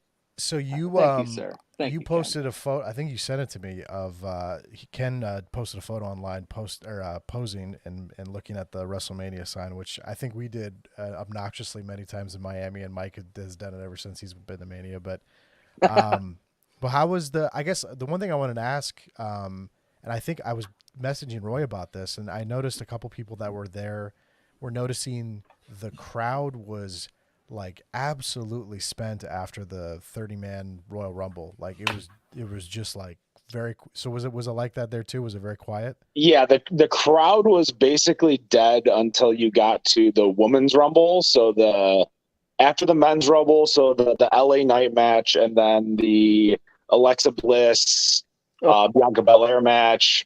Like just nobody cared. And even kind of like through the Women's Rumble, like people were just exhausted. There wasn't really any big, hot, like both Rumbles. There wasn't any big, awesome comebacks. Like even Booker T was very lackluster. The Edge come was pretty good. Like everyone loved when Edge came in, but after that, like nobody really cared too much about both matches itself. I think a lot of people enjoyed, and the crowd was hot during the Gunther Cody end of Rumble. But after that, they just couldn't give two shits about the matches after, or the if I got Kid Rock on Wish.com artist that performed. That's a good one. I have no idea who Hardy is. Is he a well-known recording artist? Because I feel so old. I'm like, who the fuck is this? I saw Hardy on the Titantron and all the screens, and I'm like, oh shit, are we getting like a Matt Hardy or Jeff Hardy or something like that? And then I had no idea who it was. So Ken, like you obviously you were there live, so you didn't get to really experience this, but fucking, I was like, what? I was like, God, like, is there like some kind of horrible vocal track underneath this guy? It turned out like they left Pat McAfee's headset on, and he apparently loves the song that Hardy was doing, and he was singing along with Hardy on the headset, and I was like, "What the hell?" It was just such a shit show. It was horrible. Man, that's Wrestling hilarious. music guests at wrestling events never go well. It That was weird rarely placement. ever goes well. I saw that he was advertised for the show, but I'm like, why are they doing this before the main? And like, I know they needed to find a spot for it, but like, why not do that like after the women's title match, or maybe I don't know, like that was. It was like they tore down the ring to basically set that up and then bring it back up for the match. Yeah, right. I'm here with my boy Ghetto Dan. Ghetto Dan. What's up, Ghetto Dan? And we we're just like, what the hell is going on? Because I noticed like halfway through the setup, like, why the fuck do they tear down the entire ring? Yeah. And then you see like the drum set and you're like, okay, is it like a street fight or something? And you're trying to like imagine what's happening, because I don't watch Weekly very often. And with that, I mean, the last time I watched Weekly was when there was a Thunderdome and I got invited to be part of the crowd. Nice. But I didn't understand what was going on. And then the concert happened and I'm like, oh, like the crowd didn't care about the concert. The crowd didn't care about, honestly, the crowd loved the intros to the Bray Wyatt match, but they didn't give two shits during the match. I have to ask you about that really quick. Was so bad. Visually, how hard was it to watch the pitch black match? It looked like you threw up on a black light, or it looked like a Smash Room or something where they try to, or like a laser tag site where they like try to get the colors to match up with like the black light, so it like all blows up color wise. But yeah, it was in person. You couldn't really see much or do much, and then on the screens, like on the jumbotrons and stuff, I mean, the match was so short anyways, like it didn't really matter. Like I almost wish they did something cinematic. Yeah, that might have played better. That may have played a little bit better. Because no matter what, you're going to have to watch it on the screen anyway, so you might as well give me something good. That's a good point. That's actually a good point. Yeah, I mean, like, like they keep coming out with like these like different concepts for Bray Wyatt. None of them really, for me, particularly work for professional wrestling. But when they were doing the Fiend thing in 2019, they were doing the whole Red Arena thing. Like, when they were coming up with these concepts, did they ever think, how is this going to play live? Like how is the crowd going to experience this? How is the crowd going to, experience laser tag bowling, tonight? It's like, come on. Well, I noticed like visually it was an impressive attempt, because I saw how much they had to pump. Like you could see the lights coming up, and I was like, okay, so is it going to be? It was weird because when he did his entrance, I was like, okay, lights on. I'm like, are they doing the lights on? That's weird. And then to see everything transform over the course of like 5 to 7 seconds, I was like, oh, this is like unique, and the black light effect and the ropes were really cool. But like the glitter thingies that they had planted on the table, I was like, what are we doing? And then even Pat McAfee was like, what is that? Yeah, he was like, why is this out here? He was totally just dog shit all over it. My real quick, my favorite thing about Pat McAfee, he made his return tonight. He has not been on television or commentating since like end of August. Yeah, he didn't even pretend like he had watched WWE It was Adam Martin. It was me. I think he was surprised that Bray Wyatt was even back. He's like, what is this Uncle Howdy thing? And then, my favorite part tonight when I realized is when they were like, oh, why do you guys keep talking about that tag team with Sheamus and Drew McIntyre? The tag What's team it called? Mixed. Yeah. And they're like, oh, the Banger Bros, and he goes, oh my god, I get it. It was so good. He was doing jabs with those like entire night. He was doing the phrase like saying "bang" and "bros," and he's like, oh, I think you got to pay for that. And then, those bros are banging. Even when Doudrop came out. Corey Graves goes, like something. He goes, wow, that was a real banger, bro. And Corey Graves goes, I'd subscribe to that one. Yeah, I would definitely subscribe. Yeah, that was a good line.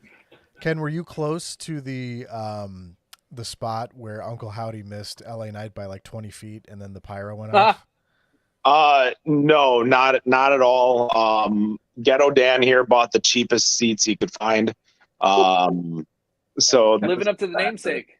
Yeah, exactly. Yeah, or I might have been away when it happened looking for beer. And by might I mean I was. That's good. The choice. beer sales at the Alamo Dome are trash. So you could put that in your review, whoever reviewed tonight. Beer, like there was no vendors, there was like 3 places you could buy beer, and the line was so long because it was like the beer and food line. So the line was easily at any given time, no matter what time I like walked out, 60 people deep. Not a good experience as a consumer. And they were cash only for the vendors too. Wow. And like, who carries cash on them in 2023? What was the reaction when that spot happened? Like, everyone in the crowd, like, was it a big thing? Did people even realize Dan? that happened? Yeah. What was the reaction when Uncle Howdy did his thingy? Oh, it was cool. Yeah, but what was the crowd reaction? It was good. The crowd liked it, according to Ghetto Dan. All right. Okay. Well, I mean, it's fireworks. There's a guy diving off a platform. Of course, they can always trick the people into liking that stuff. I mean, I watched that match and I was just like, okay, it was better than a Fiend match. I'll say that. But I guess, but I don't know what the hell the story was. I don't know how that benefited LA Knight. I don't think there's been a single person who's done anything with Bray Wyatt in the last 5 years that's come out the better for it. You know, like they absolutely killed Seth Rollins as a face in 2019, putting him against Wyatt and having him cry. You know, when he came out, it was like, okay, you can no longer be a face. You are pathetic. And then, I think honestly, LA Knight was over big time on Monday, and and then you had the whole Alexa Bliss thing afterwards with Uncle Howdy, and that made no sense. It's just nothing. And even on commentary, I think it was Pat McAfee that said LA Knight just got buried, literally. Yeah, yeah. He literally did get buried. Yeah, it was. He did not, and to his credit, to LA Knight's credit, he really tried to get this match over. He was cutting pretty good promos. You know, it was just. It's a Fiend match. You know, it's better than your average Fiend match, like Mike said, but it's still. I texted Roy. I was like, "That was a little rough," and then the women's match that followed that, I thought was 20 times worse. So I was like, maybe it wasn't that bad. So actually, Alexa Bliss, like it's no joke. Like Corey Graves has been like really ragging on her on Raw because since she's come back, she really has looked horrible, and this was probably the best that she's looked, which is a very low fucking bar. And by the way, and I have to say this too, you know, it's like Bianca Belair, she's had the title for almost a year. Other than a couple of matches against Becky Lynch, she's stunk, really. And she is not like against a lesser opponent, she cannot bring them up to a different level. She's not really a great champion. But can you bring up someone like this Alexa Bliss? She was up at one point. You have to think she could do it again. That's fair. How has so like my exposure to Belair is very limited, but like I remember seeing her and I was like, wow, like she's very athletic. You know, the hair thing, like slapping, like that was cool. I was like, wow, that's really, but like that's where it ends for me. So I haven't seen the progression. And then hearing you say, Mike, she's been champion for a year. I heard them say that on commentary. I'm like, oh, okay. And it just didn't really feel like there was a lot there character wise outside of that stuff. Like, is that kind of weird? She's kind of just like, she's just going through like this, like, I don't even know. Like she's like a cheerleader, kind of like, you know, who's a wrestling champion. I don't know what the hell it's supposed to be, but, you know, she was like, she has a couple catchphrases that she uses, but like when she comes out and cuts a promo, it doesn't, like, they're not really getting over that well. She has matches and they're not that great. You know, maybe she has like a decent match every now and then against like a Bailey or somebody like that. But if she's facing like, you know, a lesser person, it's never great. It's never really great. So guys, I got to get going in a minute, but there's 2 things that I have to ask you, because obviously when you're in the venue, you don't get to know a lot of things, and I'm hoping you could help me. One, what happened to Rey Mysterio? Was there any video or package or anything that happened? Because in the arena, we don't know. They showed nothing. They just showed Dominic coming out with his mask on, and we just have to assume. Okay. Something. Yeah. The commentary alluded, like, they really made it seem like, oh my God, Dominic attacked Rey or something happened backstage because he has his mask. Pat McAfee said that he stunk, and then Michael Cole called him a little shit. So they were going really hard at Dominic when it was actually really funny when Yeah. he walked out. So That was great. yeah, that I wish you could have heard. If you had heard that, it would have I get it though. Like that's kind of confusing for people that were there live, but it was funny. Part 5, we tried to watch the Rumble when we got back to our Airbnb because it was still quote unquote live. We couldn't start at the beginning of the Rumble because you can only rewind like an hour and a half or 2 hours. That's so weird. Well, Roy can't relate because Roy still gets it separate in Canada, but we Network, with the Peacock thing, which How stinks. much is the network in Canada, Roy? I think it's like $12.99, no, $14.99 Canadian, which is like $11-12 US. So it's basically the same. Same roughly thing. the same Yeah. price, So it's basically $9.99, which is I was trying to. Yeah, but we still have I got that. It took me a while, but we still have the original network. Yeah. Like the way you it have the was set up original before. one, yeah. Yeah, where you could Yeah. play from beginning. Yeah, no commercials, no Peacock commercials. The other thing I wanted to ask before I hop out and let you guys finish your stuff, was there anything about, because Doudrop changed her name to Piper Niven, or back to Piper Niven, and there was Piper and then Tamina Snuka who came out right after, so Piper and Snuka. Was there any play on commentary, or did we just make that up in our heads as we were watching the match? You made it up. Snuka is like a verboten name in that company. Ever since that Dark Side of the Ring episode came out, she's just Tamina. She's not Tamina Snuka, just Tamina. Sorry. The Titantron said Tamina, and I specifically remember texting Roy going, Tamina is still in this company. And then you said she's been on television for a long time, but I was like, how is this person still on the roster? But yeah. Yeah, Piper had that name in NXT UK, and then I didn't see the Doudrop stuff. I know everyone hated it, but I used to call her Duo Drop because I didn't watch weekly TV, so I didn't know what her name was. I'm like, oh, it's Duo Drop here on my WWE Supercard game. The fun part was Pat McAfee, because when she came out and like Piper Niven, he's like, Piper, this is Piper Niven, and he was shocked. Like that. He had no idea who she was. He just kept saying her name over it. Piper Niven? But he just kept and they played a little bit. Did Pat McAfee have an intro at the beginning of the Rumble, or was that okay? Yeah, I didn't know if that was part of the show or not, but he got a decent little pop when his Titantron played and he came out for sure. Yeah, he's popular. Big pop.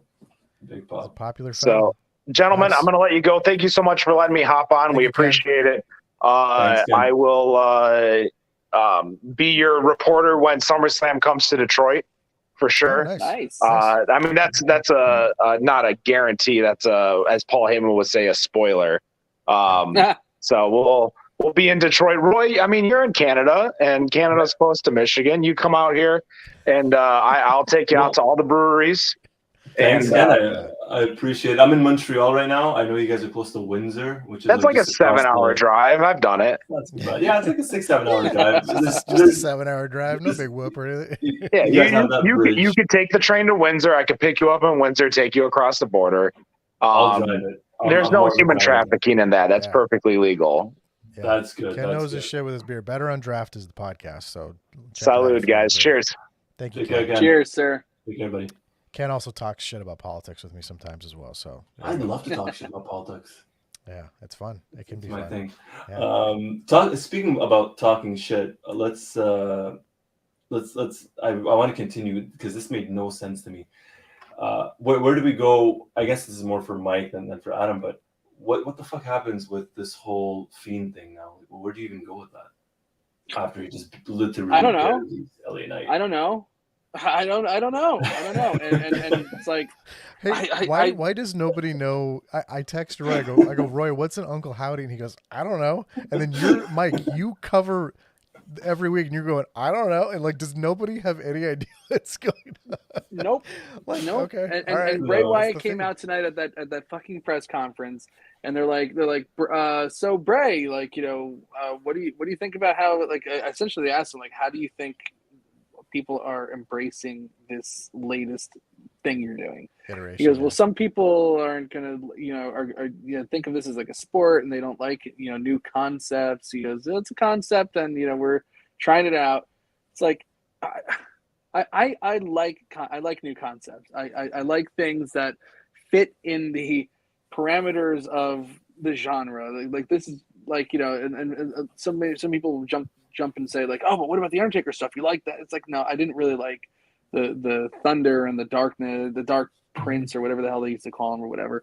It was goofy, but like this is just like absurd. I don't know. Like I don't.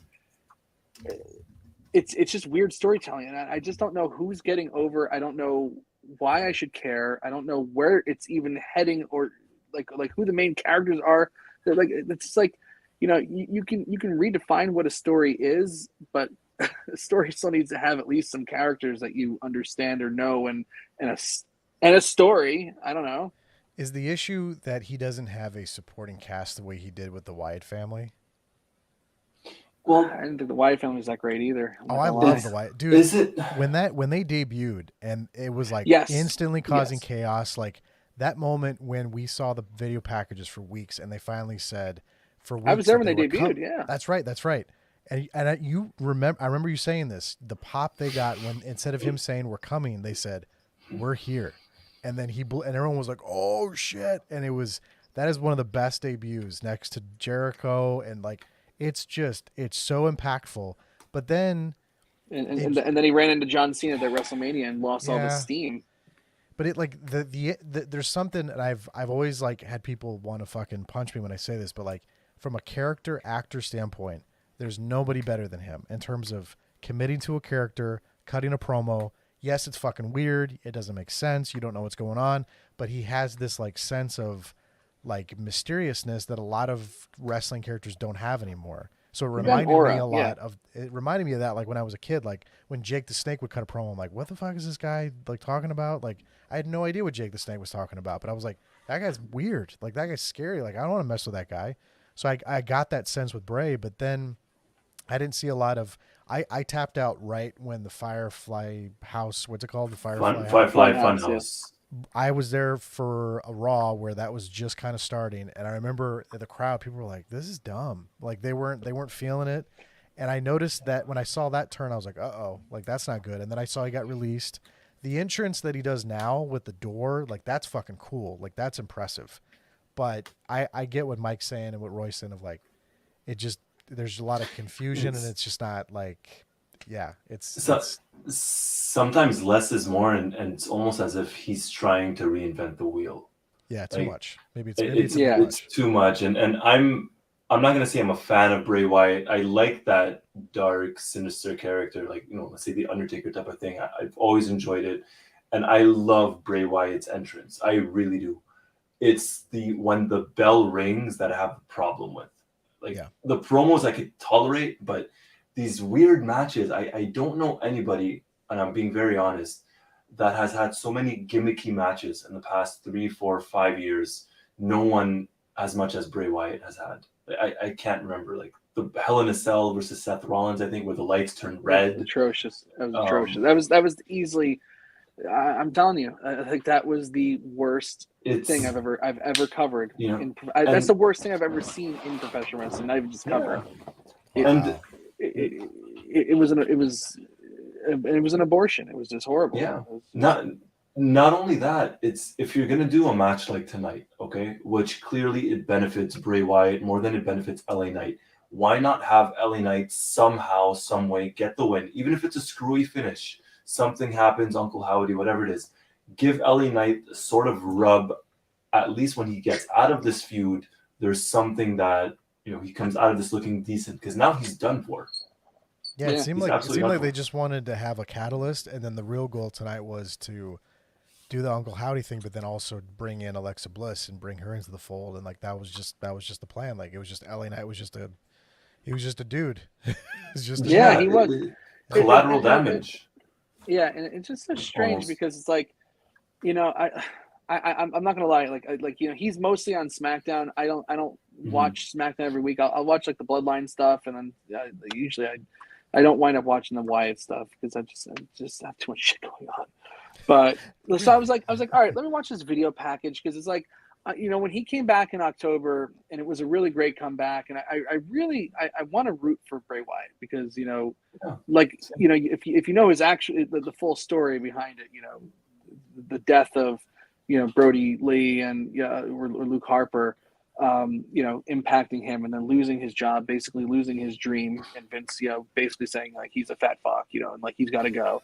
That's pretty much what happened.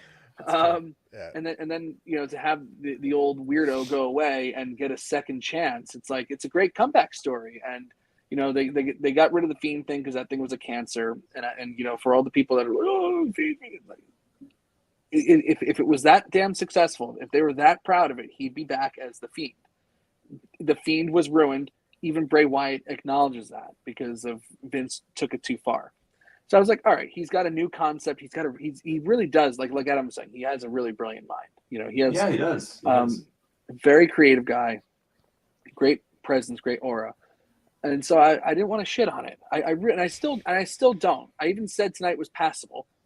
It wasn't. It wasn't the drizzling shits, but it was Yeah, but I was like, all right, I haven't seen it. I can't really comment on it. I know for a fact the Alexa Bliss stuff is going to be horrible. That's the baseline of it is just going to be horrible, and anything after that is going to be probably the worst shit you've ever seen in professional wrestling. That's just the standard that's going to be set for that character. But all right, Bray Wyatt, we'll give this another shot. I watched the video package and I'm like, okay. I didn't understand anything that happened in that video package. Usually WWE puts together a really good video package. And then it's like, okay, so Uncle Howdy's against him because he attacked Wyatt, and now Uncle Howdy's diving off the platform on LA Night for what fucking reason?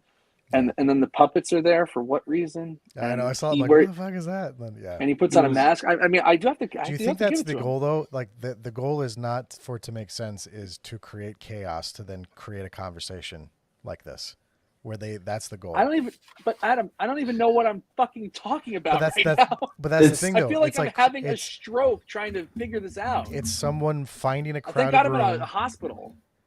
Well, I don't know. It feels like someone seeing a crowded room and then throwing a grenade in and then laughing and going like, okay, let's see how this plays out. And then people are like, why did you throw a grenade in there? Well, I don't know. and then you have I think the character of this Bray Wyatt thinks it's funny that all this conversation's taking place right now. Like it almost feels like a character that's just there to create chaos and not make sense. But is that a character you actually want? I mean, it got to the point where even I don't know if you guys heard it, where Pat McAfee was on commentary during the match. He said, "This looks like I'm in an edibles dispensary." Like, it's kind of true. Like there's colors everywhere, and is that the goal? Like if you're a wrestling fanatic, if you're a wrestler, superstar, whatever, is that what you want? I saw the image of the Undertaker whispering to him on the Raw show, and I'm like, so they cool. want him to be the new Undertaker. Cool. And that's kind of always been my vibe of like, anytime I had to describe Bray Wyatt to somebody, I'm like, he's kind of like the new Undertaker. He's not as like demonic, but it's very similar. And then like visually tonight, him having the contact lenses in Paul Bearer's body. Well, yes, with Paul Bearer's body. The contact lenses, the red ones, like that was fucking cool. I thought. It's good. Yeah, good luck. Like there's aspects where I'm like, oh, that's kind of cool, but then there's other things I'm like, what's? And I was so confused. I mean, literally everything you said, Mike, is everything I texted to Roy. I'm like, what's Uncle Howdy? Why is there puppets? Why is there like I'm confused too, but. Maybe that's the plan. I don't know. Yeah, but something like this, is it only going to work? Does this mean every single Bray Wyatt match has to be a lights out match or a red light match? Like, are we going to get normal matches? Because ultimately, you do want normal matches. Yeah, you can't exist in this. Yeah. Well, I just want to know like what is the drive of the character? Why should I care other than he does he gives you like a cool visual every now and then? That's not enough. I mean, it's especially when they're telling stories like like Bloodline and the Judgment Day and stuff like that. Like good stuff. It's like this is like kind of reminding me of like when they tried to go all in on Dexter Lumis a couple months ago, and it just wasn't working. They finished telling you the story, so they got through it, but it just wasn't working. Again, I'm going to give it another chance. See what happens. If it doesn't pay off by like WrestleMania, where there's some kind of direction then I'm gonna have to write it off. I'm gonna have to completely write it off. Still feels a little early, but yeah. Like they kept it short. It was way better than anything the Fiend ever did. But sure. when he put that fucking mask on, I was just like, what is this? Like, what does this even mean? Like what? Why all this? The more we say that, though, the more it's becoming funnier to me because that is, it's like they're doing this. I mean, they have to. This has to be intentional. Like you almost think. I do have to give it up to him though. He was. I mean, like LA Knight was cranking him with those kendo stick shots. And he was having, like, I guess because he's wearing the fucking mask, he has to no sell it. Yeah. That guy's got to be feeling like shit. His shoulder's got to be totally shot. I feel like those that's were the some entire stiff shots. Like he was you leaving just the asked paint behind on his skin. Well, you just asked the question, like, what's the point of this? And I feel like you kind of answered that question of like the entire time the commentators were like, wait, what's this? Like, what's happening now? It was just like this roller coaster ride of like, what is this? Why is this happening? And it was just all the way through, all the way to the end. With the pyro and the dive and the pup, like Pat McAfee going, why is there fucking puppets? Look at this thing. Like, what is that? What are we looking at? Like that seems like that's the goal here is to be like, we don't know what's going on here, but we're going a lot. Like, look at that visual. That's fucking cool. That's like, cool. You can't tell me cool. that wasn't fucking cool. But like, it's like you're going. It's like a ride, and it's just you don't know where it's going, and. I understand what Mike's saying, what Roy's saying, what people in our chat are saying, where they're like, but it's not good. I understand if it's not like something that is going to make you want to continue to watch. I get that too because everyone has a preference. You know what? Maybe I need to drink like Mountain Dew Pitch Black so weird in order to really soda. Understand. Like, you're like when they had the logo in the ring, I was thinking back to those WCW matches with the Slim Jim. logos. The Slim Jim. I was like, I like that. I really like that product. Can I ask a question too, really quick? I know we're going on, but are they doing the sponsorships really heavy right now? Because I saw when Zelina Vega walked out there, like, by the way, Street Fighter's coming out, and she's dressed like a Street Fighter character, and by the way, Mountain Dew Pitch Black, go get yourself. I'm like, what the? Why are we doing? Not as hard as they went on that one, but I mean, there was that Damian Priest debacle with the Miz, which was a movie with the zombies. Yeah. Okay, that was hard. But no, it was just tonight, and the thing is that it came out of nowhere. Like when they first announced this match, it was just like they had a feud. Something happened. Like, okay, well, it's going to be Bray Wyatt against LA Knight in a Mountain Dew Pitch Black match. I'm like, what the fuck is a Mountain Dew? Like, just like out of nowhere. Like, there wasn't a sponsorship going on. There wasn't a commercial. Just like, by the way, almost get as some if Mountain get Dew. some Mountain Dew. You know, maybe that's the thing. Maybe like some Mountain Dew executive came up with this match and is like, oh. Like he just like I don't know, like came up with a bunch of concepts and just like vomited on the table, and whatever wasn't covered in vomit is what they used. I suppose. I don't know. I feel bad for because like I love production. Mike, I know you pay attention to production a lot too, with like music and live experience with concerts and stuff. Oh yeah. And I'm thinking about the guy that had to map out how do you light up the Alamo Dome with 50,000 people inside, but focus in on an area that is black, that is like this dark black light with glowing effect, and keep people like it's a challenge, but like I want to give it up to at least the effort that they tried to do tonight. I know it didn't turn out as everybody wanted, but like that's a lot of work to do that, and I feel bad for the production guy if people are all over it. In fairness to them, nobody even knew what it was. So I mean, like to even say that nobody got what they wanted, it's like, well, we didn't know anything about it going into it. I'm still not positive what I watched coming out of it, but yeah, I mean, look, it's a different concept. I'll say it again. It was way better than anything the Fiend was doing. At least he sold a little bit at certain points. But I'm unclear as to why it happened and what story was being told. Is that okay to expect to see like when you, even though it was a short match, for there to be some purpose to it on the show, even as bad as Bianca and Alexa was, there was at least a purpose to it. I'm still totally unclear as to what happened. Yeah. But I don't know. Maybe Adam's right. Maybe it's just the guy lobbing the grenade into a cafeteria and seeing what happens. That's what the Bray Wyatt character feels like to me. A guy that just wants to create chaos, and just he's the Joker in the Dark Knight, where he goes, I don't know what I would do if I didn't have something to chase. Like I have to keep causing chaos, and I just want to be here and do something and then sit back and watch everybody react. And that's kind of how the Undertaker was too. The Undertaker would fucking put people on crosses and sacrifice them. I mean, like, what is he doing? Well, why are we doing this? And look, no one paid to see this match, so it's kind of like a freebie. Yeah. It's like, if it didn't happen, the Royal Rumble still would have hit every single record. It would have doubled whatever they did last year. Bray Wyatt meant absolutely fucking nothing to this pay-per-view. Yeah. So it's kind of like just like a bonus dark match, like is it in the grand scheme of the show, it meant nothing, Yeah. So, but I guess if you're gonna get a bonus dark match, try something new. Didn't work. Not for me. It didn't work. Didn't work for me. Different. Mike's the not for me guy, right? Not for me. Not for me. I guess visually on television, it at least it kind of came off good, visually speaking. But yeah, I get. Came up better than the red light. Came up way better than that red light. And anything could come up better than that red light. Adam, do you know what the red light is? Do you know what we're talking about? Yeah, I didn't watch the match, but I know what you're talking. I saw people complain. It was trending on Twitter, and I didn't know what I was looking at. Yeah. The Fiend red light, they did it at a Saudi Arabia show too, and even the Saudis were like, "Oh, I mean, like we like watching people bleed, but not this much here." It's like, no, it's a bit much. Yeah, I'm enjoying the reactions. I knew this was good. I knew this was going to be because I saw the usual suspects that I follow on Twitter still in wrestling that have a definitive narrative commentary that never deviates, and they all were shitting all over this. I was like, oh boy, here we go. Okay.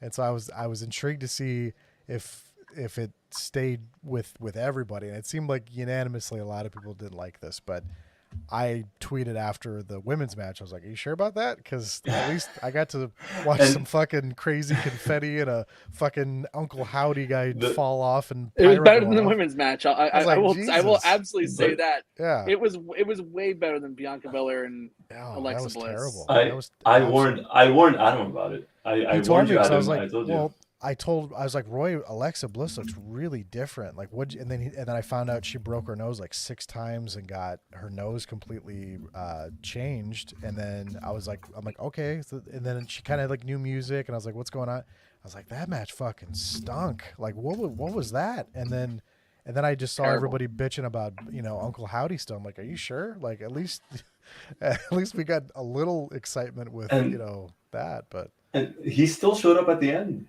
Uncle Howdy. Yeah, Did he he? showed up at the end. Yeah, he showed up at Alexa, the end. Yeah, after. That thing. Yeah, the video thing at the end. Yeah. Are you in control? Yeah. Look, I'm sure someone out there enjoys it, and good for them if they do. I don't hate it. I don't hate it. Like I said, I'm still on the fence about this. Like I think Adam, like you said, or maybe Mike's in pain right now. He's closed his eyes for 7 seconds. I'll give it till WrestleMania. Just because I want to see what the fallout is from this.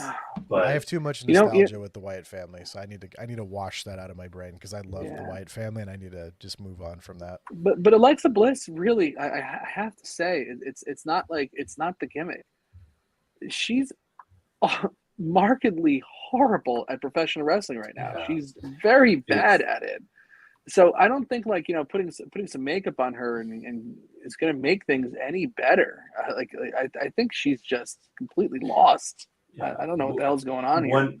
One difference between, or one of several differences, I guess, between Alexa and Bray Wyatt is, Adam, like you said, Bray's just so invested in this character. Alexa, not hating on her, I'm not saying I would do any better, but Alexa's not a good enough maybe actress. Maybe on screen she doesn't play the character well enough. Maybe if it was someone else, it might work better. But this character is not working for her. When you show on television that you don't really care, it comes across, and you're absolutely right, Roy. Like Bray Wyatt, even if it's a shitty segment, he's fucking full bore committed to being the weirdest fucking dude you've ever seen in your life, and you believe it. With Alexa Bliss, it just seems like someone who's out there.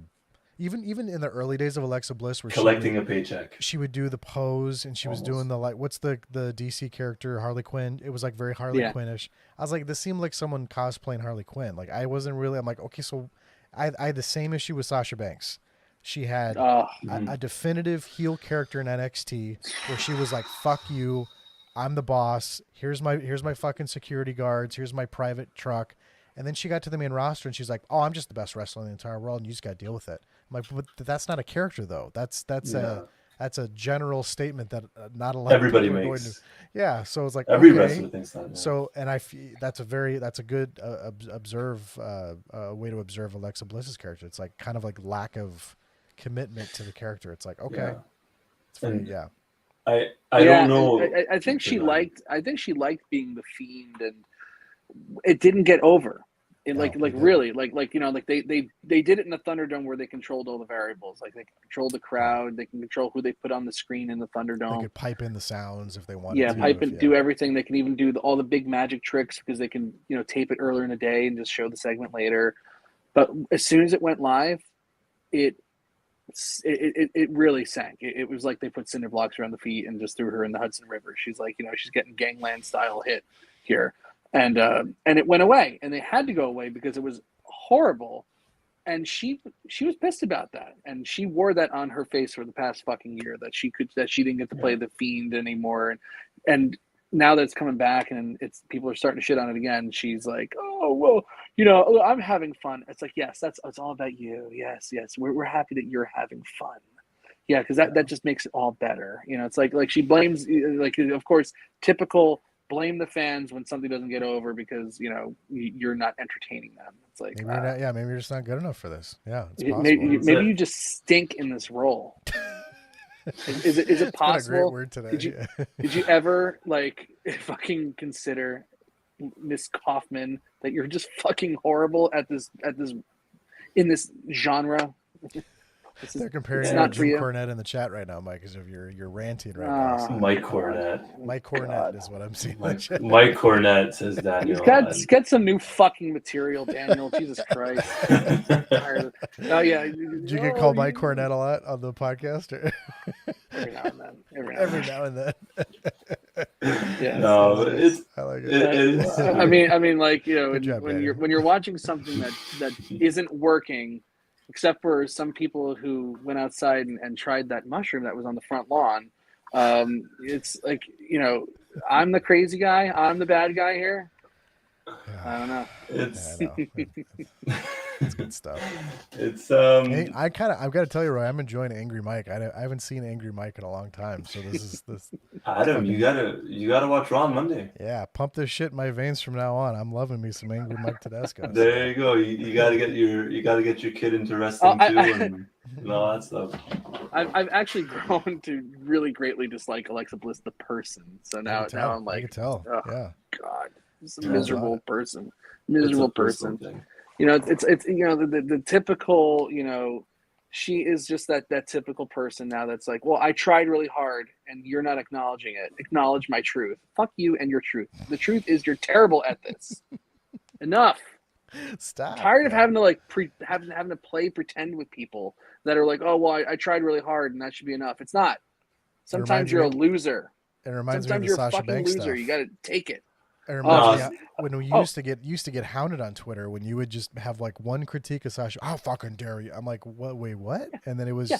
And you know what? No. Like sometimes I'm a total fucking egomaniac. I guess I'll just put it out there. I really don't care. Sometimes I'll go back and read some of my old recaps, like some of my old reviews, and I'm just like, let me see how accurate I was when I wrote about this, and then I go back and read those comments from those miserable fucks who don't appreciate that they're really getting actual drops of wisdom for free. They just click on the link and they get to read my thoughts. And they don't understand that it's essentially the wisdom of Solomon for professional wrestling. And I'm like, wow, I really nailed that. I was really correct. And I was spot on about that woman. A lot of people were very accurate, and they got shit on at the time. And then, and guess what? She fucking walked off for the 47th time, and they finally said, "Fuck you, we're done with you." She goes over to Japan. Her very first thing she does, she botched, and I was like, "Perfect." I saw that. Yeah. Nobody was happier than me. No, I was. Trust me. Yeah, a lot of. I think I was. Yeah, dislike that. Sasha Banks. Yeah, no, she's fake. She's an abomination to professional wrestling. Put it that way. Dislike her so much. Sorry for bringing her up. I apologize. It's all right. That was my fault. Sorry. It's all right. No, you're not sorry, Adam. I think I Daniel get- was like, "Why'd you say her name?" I was like, "Sorry." You're not sorry. You're I not know, sorry. I feel bad for Daniel. It's like this is like bringing up Shawn Michaels in front of Paul. I'm like, Oh, sorry, Paul, I- I didn't know. I fucking love to fish with Paul. I'm like, so Shawn Michael. It's so fucking easy. It's the easiest. Yeah. It's the Yeah. easiest thing in the world. It's the best. So I great. love it. But I you know, love you it. watched I you love watched the Rumble though. Really? Well, he's Yeah, he's nursing right now. He's resting up. So I assumed he might be watching. So Yeah, he it was like 4 a.m. Because I spoke to him on before the pay-per-view. He's like, yeah, I'm gonna wake up to watch the Rumble match. I said, okay. And when we found out that the Rumble match was kicking off the show, I texted him. It was like 4 a.m. He woke up. And he was watching, and he texted me. I'll read you the text. He texted me the same thing, Adam, that you texted me.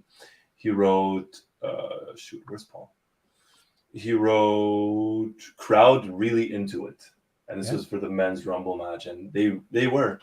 So he watched that, and he went to bed, I think, during the pitch black match or something. no, didn't miss much. But Yeah. no, it felt special. I had a few people tweeting because I was I was live tweeting, and of course I'm not a regular viewer, so people were correcting me on some stuff. But I feel like this is a good this and Mania you could parachute into. I feel like if I jumped into are they still doing Money in the Bank, or is Yeah. that, Yeah. like I feel like if I jumped into that, I'd be so fucking confused. I mean, yes, they do video packages, but it feels like Rumble, Mania, and maybe Survivor Series you could get away with it. But I feel like the Rumble and Mania are the two easiest shows to just check in, see what's going on, you get an idea of the characters, some of the storylines, and then you could bounce for the rest of the year and come right back. That's a good point. Like most of the time, when those people are making their entrances in the Rumble, it's like Michael Cole gives you like that little synopsis as to like what they've been up to and what they're about. You're like, that's enough. It's just like whatever. It's more than enough. And then you can check out. I am going to say this though. much. I am shocked at the lack of new fucking talent on the men's side though. Like, holy shit! Like, practically everybody that I was watching 4 years ago was in this fucking Rumble. I'm like, what? Like, are we doing what's going on here? Like, there are 2 guys in there. The first one is Gunther. The second one is they almost ruined this guy, and since Vince left, they've actually done wonders with him. Austin Theory, the U.S. champ. He came in like 22, whatever in the 20s. He's very good, and they've built him up. He won the Money in the Bank. Okay. He cashed it in for the U.S. title and lost. Oh.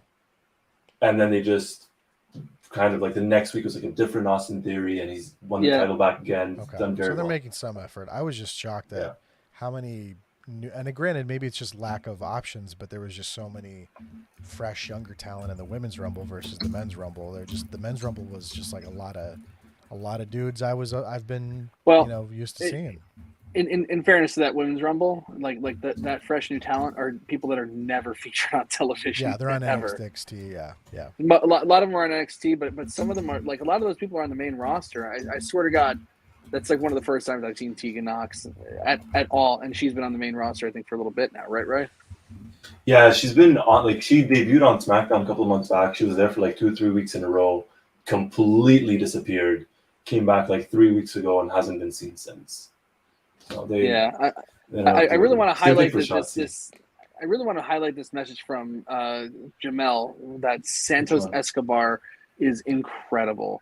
Really, this Santos is new, Gunther is new, but Santos Escobar, I pegged him when I randomly decided I'll cover NXT for a time, and I was like, okay, I'm not going to do this anymore. But Santos Escobar was like one of the reasons that I kept watching. I was like, the progression of this guy, he came in as like a cruiserweight. And I was like, they could do so much more with this guy. But I have a feeling if he ever got to the main roster, he'd just be, he'll be coming out on the John Deere lawnmowers as the new Mexican, tag team like they did with Super Crazy a couple of years ago. He won't get a fair shake. But he's really number one. He's a tremendous performer in the ring. But they got like something really cool going on there with Legado del Fantasma, where they're kind of like this Mexican cartel kind of thing going on there, where he's like the Godfather and he's got like his hitmen and stuff like that. Like there's something really really neat about that, and I think he could be a big player if they can get him the right story. Yeah, it's they are in the tag team finals as well, so he does lead that faction, the Legado del Fantasma. So it's it'll be fun to see what they do with him. Triple H is slowly pushing him. Whoever creative is slowly pushing him. So we might get some new faces by the time WrestleMania comes around. Some new faces in the mid card. I can see that, but I mean, like they're doing a much better job of building up these people and making them feel special. Like it's going to take time. But I look, like when I tune into Raw on Mondays, like so often, honest to God, I think I said this on Post Raw with you, Roy. Like there were just times that I tuned in, I felt like I just essentially just took 3 hours of my life and just like killed myself for like those 3 hours. It's like it was just like that. I'm 3 hours closer to death, and for what? Like what did I watch this for? 3 hours closer to death. It's like That's the way of putting it. Oh, Mike. I can go to sleep and not wake up, and I spent my final 3 hours watching this fucking show. Like now I tune in, and it's like, well, I don't feel like I wasted my time anymore, and that's really important for me. Because it's like I don't want to shit on the product. I don't want to hate on it. I want to enjoy it. Like I recap because I enjoy doing this. I enjoy watching the show, and it's like finally, if they like, I feel like there's a purpose to like like some of the stuff you're watching. It's like it's not just throwaway 3 hours. That's gonna happen, unfortunately, with wrestling. And I remember the of all fucking years, Hunter, the build up to WrestleMania in 2012 with Cena and Rock. That week he was like, you know what? I think I'm gonna back off. I'm not really feeling it. And then the next night, Brock Lesnar walks out. He goes, "Never mind." and there's moments where like I get it. Like we've all experienced it as wrestling fans, and you just kind of go like, "Oh man, I'm just not feeling." And then something will just kind of will draw you change. back in. And then so that's I'm glad you said that, Mike, because it's everyone's gone through that, so it'll happen. But it's wrestling. So. Oh yeah, I mean, really, it's like like there's been so many times through the years where I'm just like, I'm done. I'm gonna get to WrestleMania and I'm gonna make that like my last show, and then WrestleMania is awesome. I'm like, see you tomorrow. You're doing the Curb Your Enthusiasm saying like, fuck you and see you tomorrow. Right, exactly. Yeah, it happens. Yeah. And well, talking a little bit about WrestleMania, next stop is Elimination Chamber next month. So that's going to be it's going to be in Montreal, actually. Oh, that's right. I forgot about that. Yeah. You probably won't be going, right? I'm not going. I'm going to be surrounded by 20,000 wrestling fans and no deodorant that don't shower in the middle. Actually, you know what? I have to tell you, the No Way Out show I went to in 2003 with Paul, the Rock Hogan 2, that was the first time I went to a wrestling show where I didn't smell like massive swaths of BO. That's because of the cold. It's February. Well, it was cold. It wasn't February. That's true. So they actually had it. But I was like, I remember telling Paul, I'm like, Paul, it doesn't smell like fucking BO in here. He's like, yeah, you're in fucking Montreal. No, that is true. No, look, it's true and not true. I went to a show a couple of years back, and I remember you told me you're like, oof, it's bad. We ended up moving. The security moved us places because the guys, it was horrible. We've all had that smell when you walk into a wrestling show. Like, this is a true story. This is a God's honest truth story. Victoria and I forgot what year it was. We went to go see Battleground. Horrible show, terrible show. They had the Punjabi prison match and Jinder Mahal. That was like 2017 or something. Yeah, something like that. We went there. It was in Philadelphia at the Wells Fargo Arena, and this fucking guy sat behind us. I swear to God, he was like wearing like those like athletic shorts, but you know that he's not like he's not working out. Yeah. And he just like sat down, and you could just, like he was behind us, and I could just smell like the air like deflate from his pants, and I just got hit in the face with like unwashed testicles. Oh.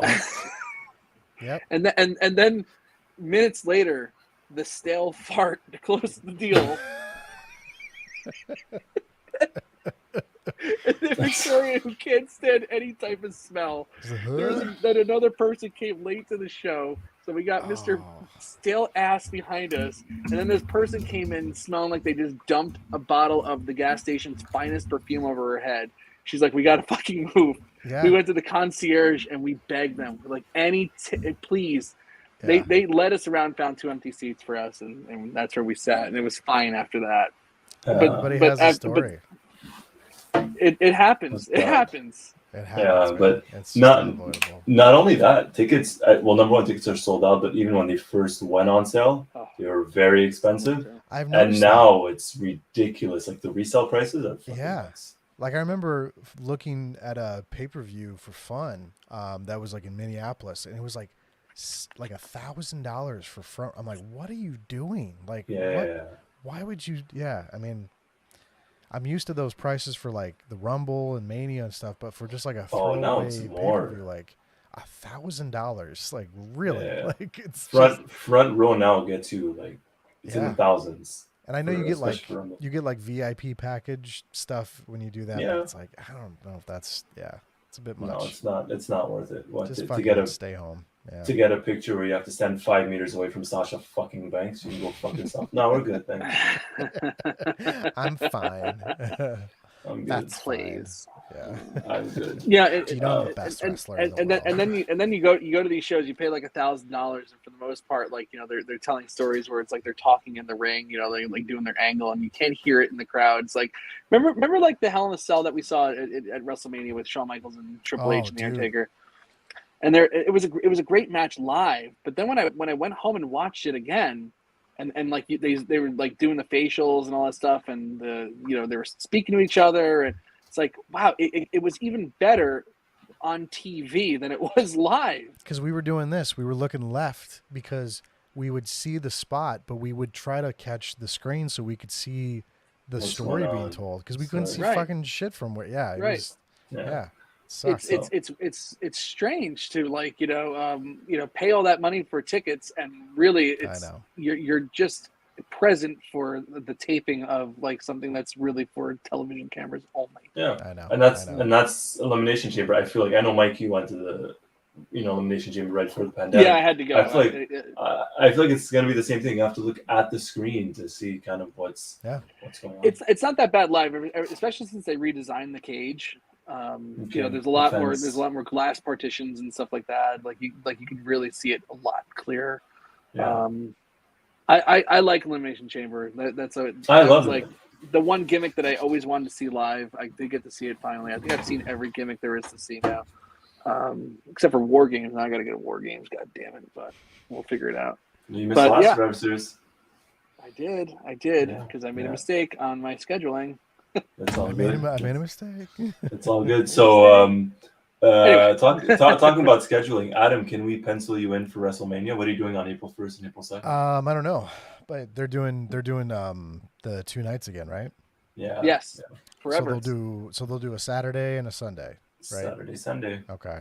I know I'm putting you live on air on the spot. So I liked the one I did last year where I got home a little late, so I was trying to catch up. So I probably won't make plans or anything, but I'll do like one night. I don't know if I'd want to do like back-to-back nights, but I'll do one of the nights. You don't want to have you. I picked the wrong. I think I picked the wrong card. Yeah, you picked the wrong night.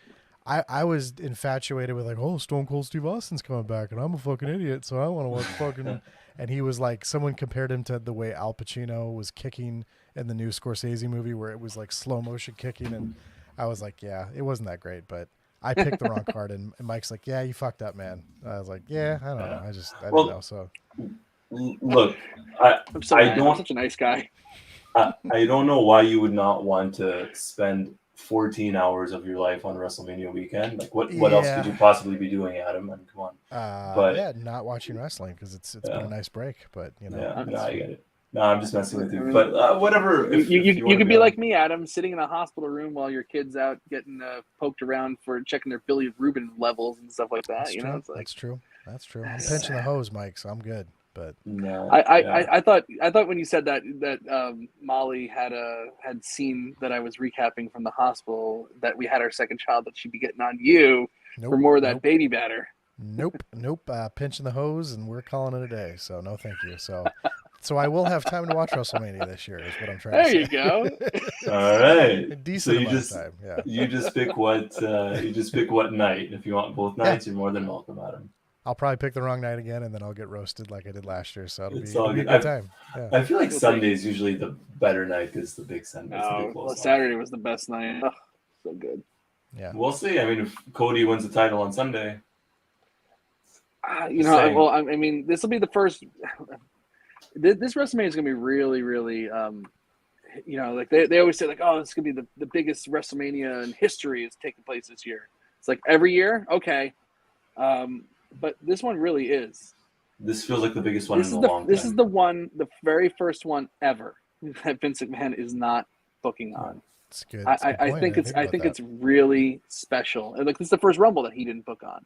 It's really it's a special. These are special shows. You know, like I remember when I went to go see. I know I've told the story on the air before, so I'll keep it short. We went to go see Elton John a couple times over the summer, and we got floor seats to Elton at MetLife. And when we were leaving, you know, like we were past the Giants locker room and all that stuff. It's pretty cool. But you know, they have like all these like pictures from like events that had happened at MetLife, and one of them was this big thing from WrestleMania 29. And this, like, I went to go see Elton. It was July. It was like a week after Vince stepped down, or maybe not even. And I was I looked at this like picture of WrestleMania, that WrestleMania 29, that really an iconic stage of the Statue of Liberty and all that stuff. It was really an incredible, beautiful display. I couldn't believe when I was there live for it. I was like, this is incredible.